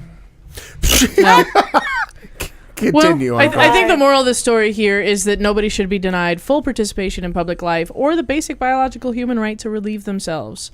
Cisgender, not transgender, gender nonconformist, whoever you are, like if you've got to pee, you just go pee. Yeah, we're all right. when you have and to pee, Just be clean after yourself, because women are like pigs. there just be clean. If you squatted and you piddled, wipe the fucking seat down. Right. Then wash your hands. If you sprinkle when you tinkle. Be a sweetie and wipe the seedy. Thank you very much, Kat Carlson. And shit, we're gonna talk about. All right, I have a question though that nobody brought up, and I thought Yes. somebody would. We talked about it briefly at the beginning of the show before we started.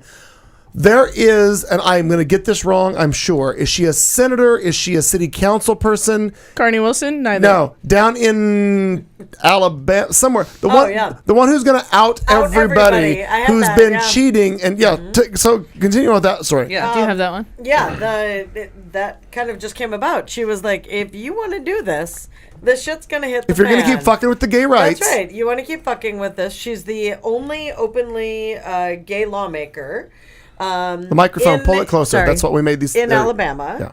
Yeah. She's the only one, and she's threatening to air all of her colleagues' affairs. Right.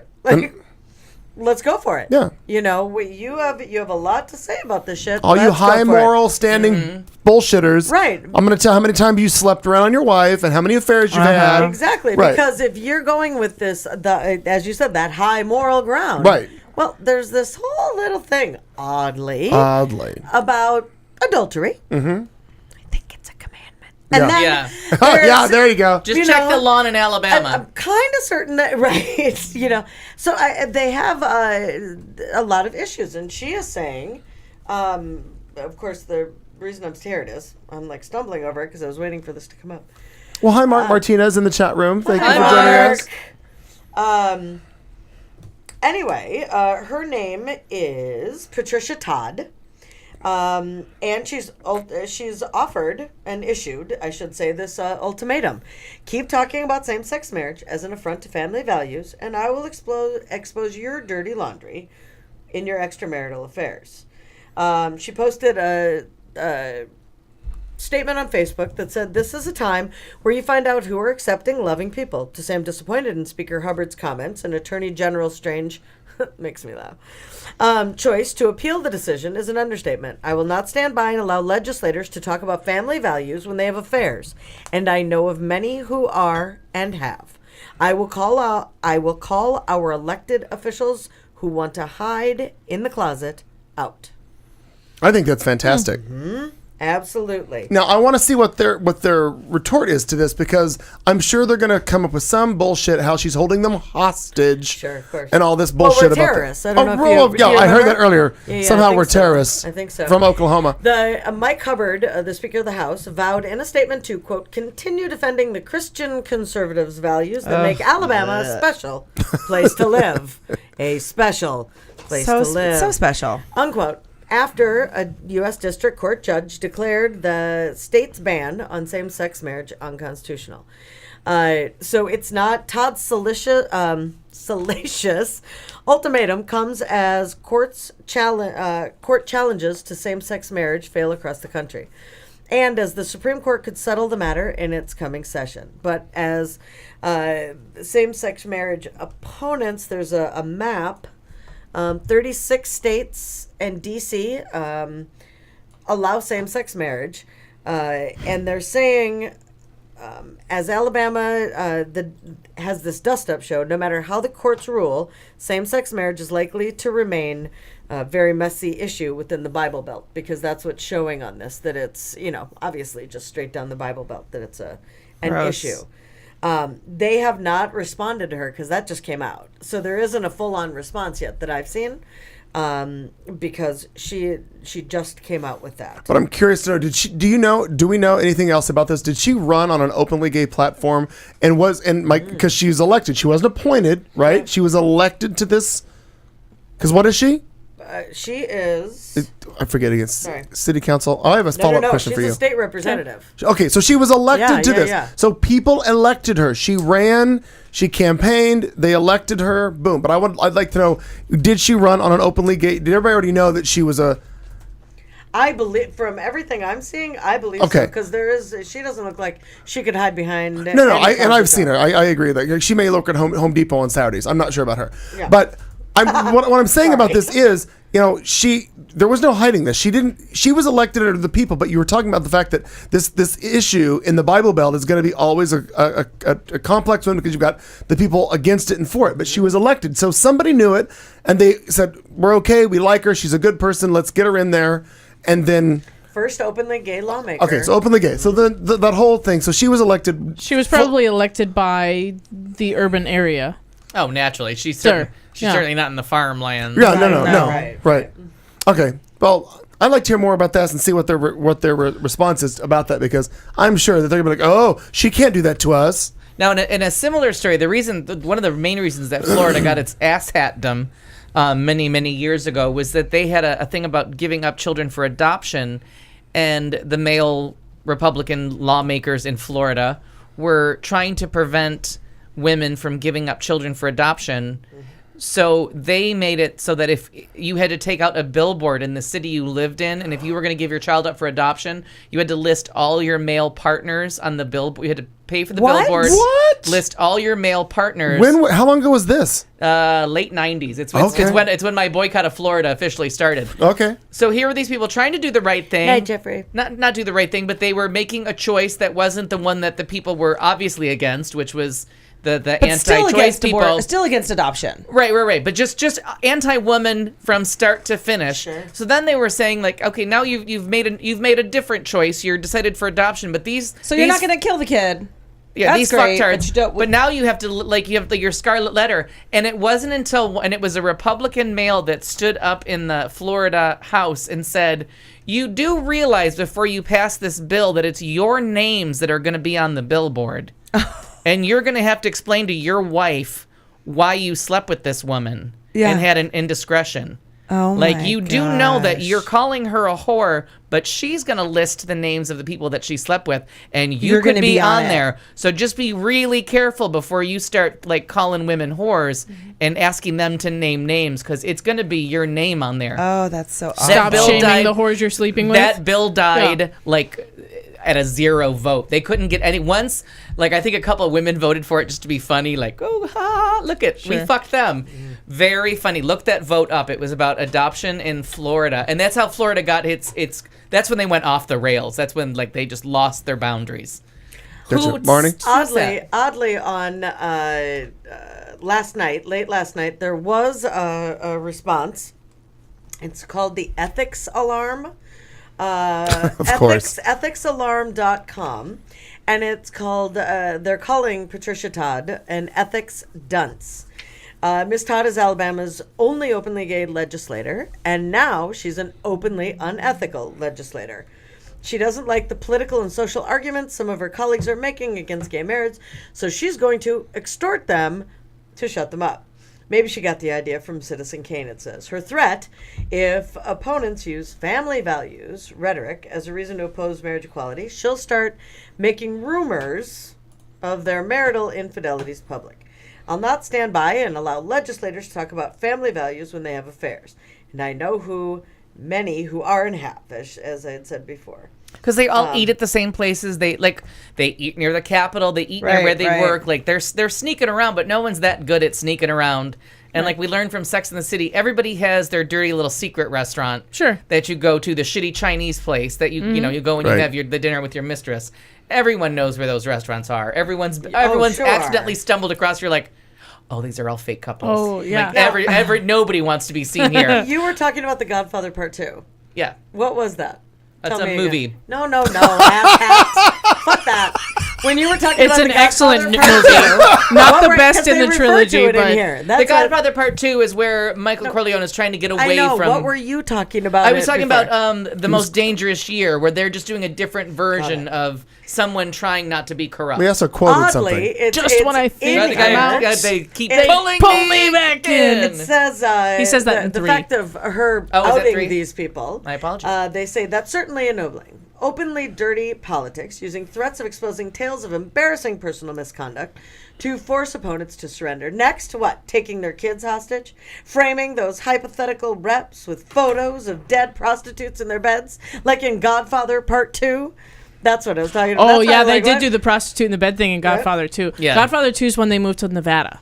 Oh, that's right. Yeah. That's where... 3's when he's trying to get out and then his kid dies. Where But does 2 Fredo die? Fredo dies in 2 because they're in Okay. Nevada and then they go to Havana and then they're in Havana at New Year's and then Fredo, you're my brother, I love you. Yeah, Frodo? You want Fredo. You want to get a man to cry. You play Rudy or The Godfather Part 2, and you will get a grown ass man to cry. Rudy. Yeah. I love Tears. that. Yeah, because they take him out Todd fishing Yeah. and pop, pop, pop. In the boat. Todd is dangerously unschooled in right and wrong because she is just right. That's all. And anyone who stands in her way deserves to be destroyed. She can't prevail on the merits of her policies and her ability to argue persuasively for them. So her strategy is to cause carnage in her But that's all they're opponents' doing. lives, families, and careers as vengeance, or to intimidate them. And I love it that into that's not all. doing. That's all That's they're all they doing. see. Right. Right. Well, That's exactly she what doesn't they're even doing. care if the rumors are true. Because they don't either. They don't either, right? Fuck them. Awful woman, unethical official, political thug. See, gays in power are just like anyone else, it says. So this is an interesting. I feel like that's a win. That's a thug move. Yeah, I'll take a thug. And they were looking at it like that. So it's interesting. I agree. Take the high ground. Iron is making The comments. gay earlier. mafia is just like any other mafia. I feel like that's equality right But there. we just look I better like it. doing it. That's Now, it. I have a follow-up question for you, totally. Kat Indeed, Carlson. sir. Or ma'am. What is up with the plastic sword that's in your on your shirt? Yes. What is Under right here. Well, it's book fair week. Fuck Oh, that. So much fun. It's so what I much had to fun. drink. And Are so you Captain Dyke? What are you? I don't understand what you are Well, this week. I don't know, but it happened to be found and somebody brought it to me and said, "Hey, what's this?" And I said, "I don't know, but it's mine now." So I tucked it into my shirt along Oh. with the 3 Super Ball bouncy balls that are in my yeah. pocket. And How inflated I are your just- balls currently? you want to How hold my many balls? like PSIs that. specifically? Yeah. Yeah. So I accumulate odd things Okay, during book got fair it. week, and I love it, I and just it's wanted so to much ask. fun. And I've spent the last 2 days Oh, book just fair's fun. just Listening to hanging Kids out with Bop. kids and talking and listening to Kids Bop, as evidenced by Spotify, which is telling on me. Okay. And yeah, no, I get to spend a solid week 3 times a year hanging out with elementary school kids and talking about books and encouraging them to read and encouraging them to find a new or to read another perspective. Right. Because that is my very favorite And thing about to reading. stop Is doing- that and to stop doing this all day long. no, I don't give a shit how much they text, but read, and even fiction and even comic books. Because Because if you I wasn't can't get out- texting, if you I was can't gaming. But if you Yeah. can't travel and you can't get out and meet other people, at least Right. do it through Do it in books. books. and good books will help you feel what other people are feeling. Yeah. And bad books are just good reading too. There's, Right. you know what I mean? Like people used to pick on me for reading Stephen King when I was my younger. mother but had you a know thing what? for trashy romance novels, and let Yeah. me tell you, I read all of them. And I read all Yeah. of them. Because Still once you like reading. to read, you'll Sex just read Ed anything, 101 and when you live in eventually Utah. a beautiful book like A Separate Piece will fall across your Yes. table. You know, in between Stephen King books, something really beautiful will fall across. Mm-hmm. I don't know if there's anything beautiful about Separate Piece except for my interpretation of it. If but you I loved liked it. it. Yeah.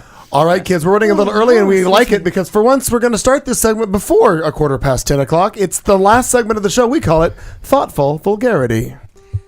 And now, Thoughtful Vulgarity, where we, in the studio, try to make ourselves slightly less shallow, which is not hard to do. We will ask one question of the panel and have them try to answer it while fucked up drunk. Because you know at home how well it goes when an important question comes up 90 minutes after alcohol has been served. Politics, religion, why not? You're fucked up. What could possibly go wrong? Who could you offend? You've been warned. Good luck. All right. Well, Marina just decided to leave the. She's trying to get out of being first, and I feel like we should wait for her. Yes, you are. Well, let's go with. I mean, with the topic at hand is. Carney Wilson hungry? Exactly. Oh. Okay, I said Carney. I said. Are Meatloaf and Carney Wilson the same person? It needs to be asked. Poor thing. They've never been seen in the same room together. Right. So if someone was gonna, I mean, I don't really see any of us being threatened by being outed at work, but if someone was threatening to pass something discriminatory at your job, would you be willing to like throw their indiscretions in their face if they were gonna whip out a Bible at you and be like, well, my Bible's, but you knew that they were a hypocrite? Yeah. Shoplifter, secretly having affairs, watching porn. Very delicately, yes. I would. I think that there is a way. Would you house of cards it and manipulate them? Oh, totally. Or throw them. Wow. Or throw them in front of a train. I don't know what house of cards it Literally. means, but I'm gonna manipulate the shit out of that. Like, I just think that there is a way. That there are ways of going about that kind of stuff that isn't like, well, nana boo boo, you said, and so here. I think that there's a subtle way of saying, hey, remember that there's this other kind of information. So maybe don't be so, holier than thou and maybe rethink all that. And I think that there are ways of having those conversations, not publicly. So you wouldn't overtly screw them, but you'd let them know that the screw was available. Absolutely, because screw is available. And I wouldn't then overtly do it because it's not going to do anything but make me look bad. Right. True. So okay. I'd rather be able to move on and just feel like, if this is a company that I'm working for that's going to do this anyway, fuck that. Oh yeah. Right, and you would hope your company would. Absolutely. Oh yeah. Dr. Ben Carlson? Calling Dr. Ben Carlson. Thank you for calling. Is the caller there? Oklahoma, are you there? Yeah. Poughkeepsie, you're on. Coming from like a discriminatory standpoint, that's actually really hard for me because I've worked in a gay bar for a really long time. So discrimination. Almost 10 years we hear. Almost. Yeah. Well, I told you I'd loan you the 2 weeks from my 10 years to get you to the same time. Well, since I just migrated to another gay bar, I can really say that I've worked in the gay bars in this town for over 10 years now. Mm-hmm. Right. Well done. Mm-hmm. Right. So from the discrimination standpoint, that's really hard for me to answer because I don't know. I can't think of the last time I professionally experienced discrimination per se. But I will say that I completely disagree with using someone's personal life against them professionally. Like, I don't care. Even if that's what they're proposing for you. Even if that's what they're proposing for me. Yeah, Okay. I'm kind of a high road kind of a person sometimes. Well, then Aaron's going to love you. Right. Hi, Aaron.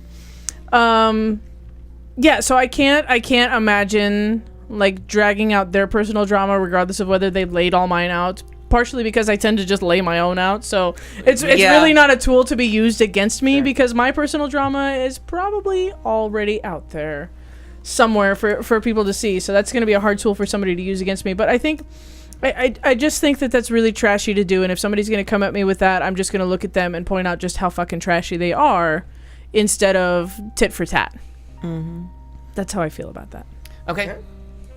Yeah, I think I would actually be a little bit along the lines of Marnie. Like I would do, I think the, just very behind their back. So that's malicious and telling. But I think I would really be like, hey, did you hear actually what Marnie, blah, blah, blah, blah, blah, blah, blah. And I would just do that to don't tell anyone, but... Right. Like, I think I would, but I also, but not along the lines of what I was saying. Oh, that's what I'm gonna do. Okay. I'm out. I'd like to join you under the bus, but that's not what I No, said. and I'm not trying to throw you there, but no. Okay, well, That's not I what feel meant. like I My would apologies. definitely. I feel like I yeah, would like too. You'd go a little bit more House of I'd Cards go than she was there, going. but yeah. I would I didn't definitely know what House not. of Cards meant. But I definitely win at all costs. But I He definitely pushed a bitch in front of a train. Like, Oh, literally. no, I'm not going to Yeah. House of Cards it. I'm going to manipulate that person and let them know. But I'm not. So that's gonna the know. mild House of Cards. She's going full House Until of they Cards. become out of control, and then, And then you just push it in front of Yeah. the train. And see, then I- I'm just walking away. I just yeah, Spoiler I would alert. share. I think that's bullshit. And if someone's gonna go there with me, I'm gonna go there with them, and not a really like overtly like on media. Everybody, but I'm gonna do it in my own. I think I would. Although I do have to say that I also am obviously was not in the same boat as Marnie, but am with Kat that I can't tell you. I've never worked in a place where I have ever felt threatened for like who I am or what I do or any of my crazy backstory history. Like I just kind of Nobody ever brought up Nantucket to put it you. out there. No, Until she got here, we're the other people that seem to surprisingly. judge Right. about that one. Then they can't stop talking about it. Surprisingly, but Aren't you glad you told um, these people I your know, shit? I was so drunk that night. We know. But And in yeah, recorded history. but yeah, I think I would definitely start to spread their own shit around them. Yeah. I would. And just may I just? Yeah.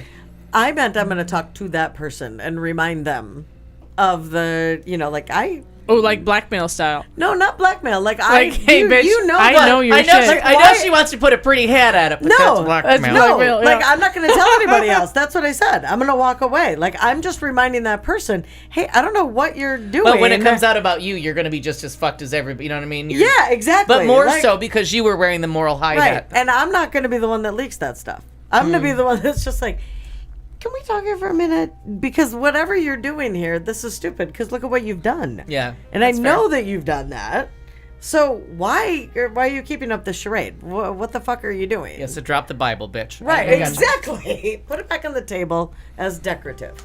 Back in the drawer. Back in the With drawer. the story of Conrad Hilton. That's This, right. Next to your whore that you just said. And Christ Jesus. This might not be the exact. Nancy's filed alphabetically. This might not be the exact Fuck answer. that. The answer to the question you asked, but Answer whatever question you heard. No, no, I'm saying That's a real thing. No, do that. It's similar in obviously I work in a lot of different environments, service industry, gay, straight, sports bars, high-end restaurants. I work in a lot of different environments because of what I do. But one time a few years back, there was a general manager of a I believe it was a sports bar, and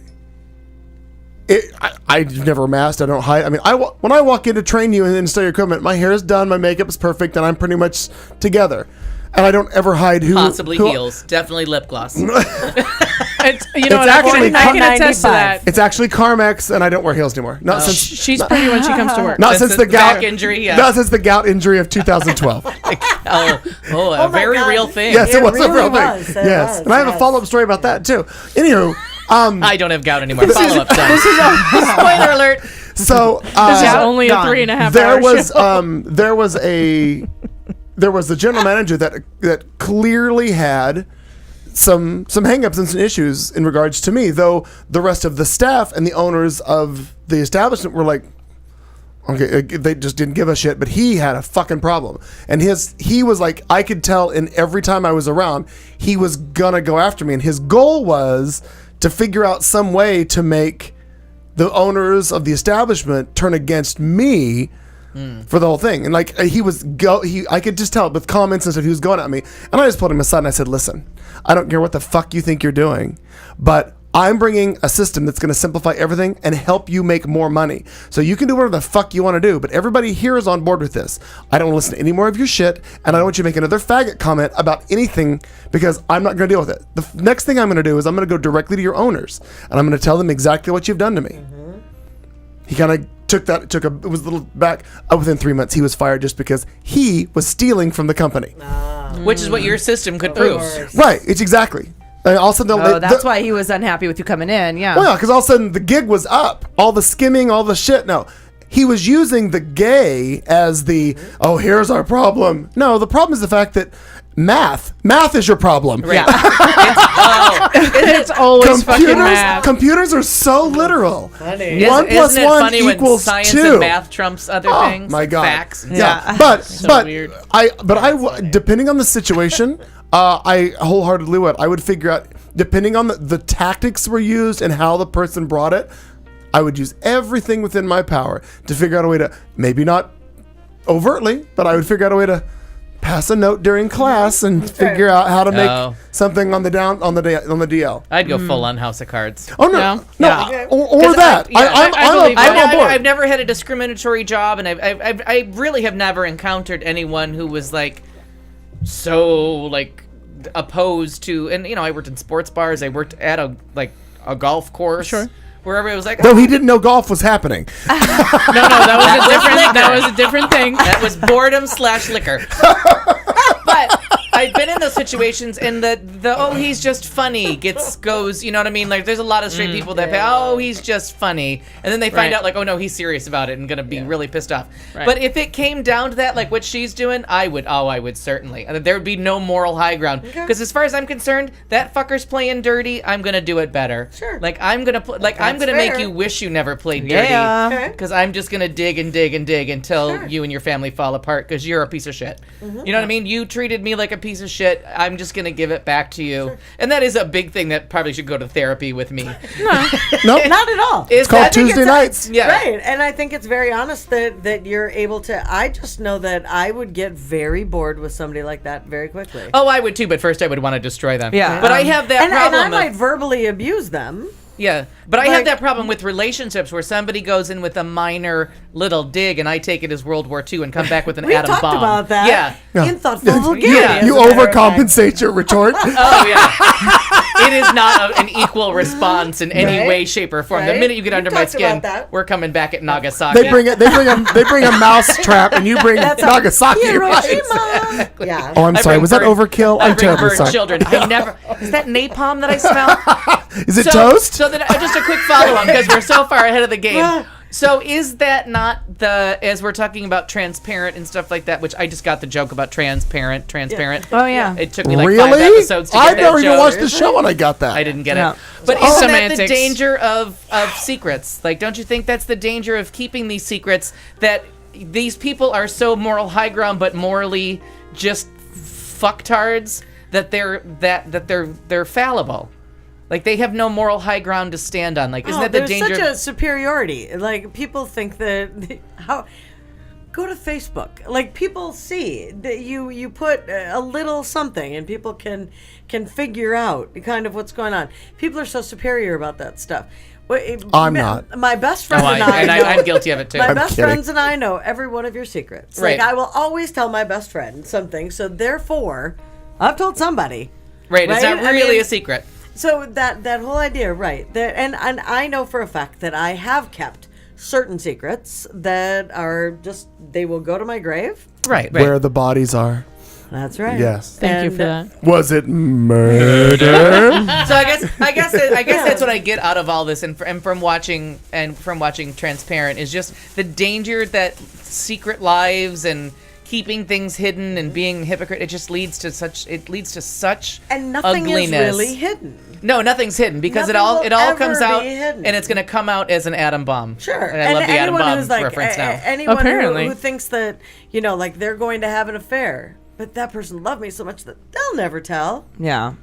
Never Okay, Jennifer Flowers. Yeah, exactly. But just as a very quick, I got some new things. I don't think we had Shut the the fuck up. strawberry. Peanut butter and jelly Oh, strawberry it's a teaser Pop-Tart? on next week's Shut episode. the fuck up. PB&J strawberry. Grape. Grape ape. You have been to different lands. And I got 2 of them just in case. I think that's a safe bet. Because you're going to take one home with you out. Since we know the good they do with blueberry, strawberry, and raspberry. And lastly, Uh-oh. I believe you should hand over Man, the she PB and strawberry liked it. because that is my fucking jam. Oh, stop yourself. this is not the correct stuff that I was looking for, What but is it's that? it's No, that what I is. could find. It's pimento It's loaf. Pimento pickle, and but pimento. It's pickle and pimento loaf. Wow. Oh, I totally forgot the pimento loaf. All right, I've been avert your fucking eyes. busy. Avert your eyes. He's going in. Oh. No, that's have- a different kind, so I don't know. You know what? I have bread. And I have If something. he was going to get your if he bread. puts black raspberry jam on that, No, I'm vomiting. but That's that all is bad. black. Is that it?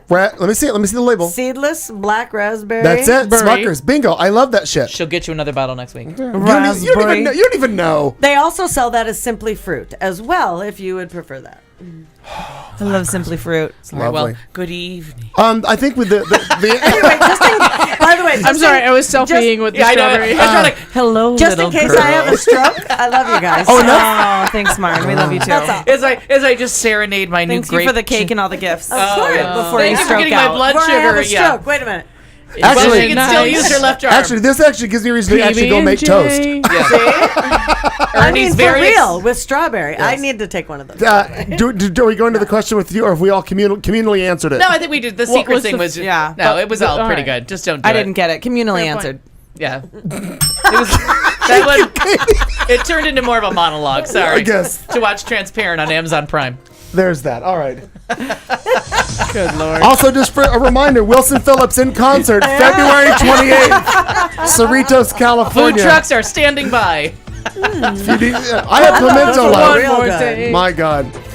All right, kids, you've done it. You've wasted 3 hours, 22 minutes of your Tuesday night or Of whenever. a 3-hour show. Or Yeah. whenever you, of a 3-hour tour. It's actually a Of our 2-hour hour. show. Yes. 90 minutes in. Extended for your and pleasure. then 30. This is Q Talk America. I'm 60. Clayton McKee again alongside Katie June, Kat Carlson, Marnie Raya, Al Perkins. We thank you for being with us every week in Studio C. Oh, we couldn't do it without you, the listeners. Well, we could, but it sounds good to say Yeah. we couldn't. But we're happy you're here. We will just leave you stroking with this final thought. How about this? We'll see you Next Tuesday!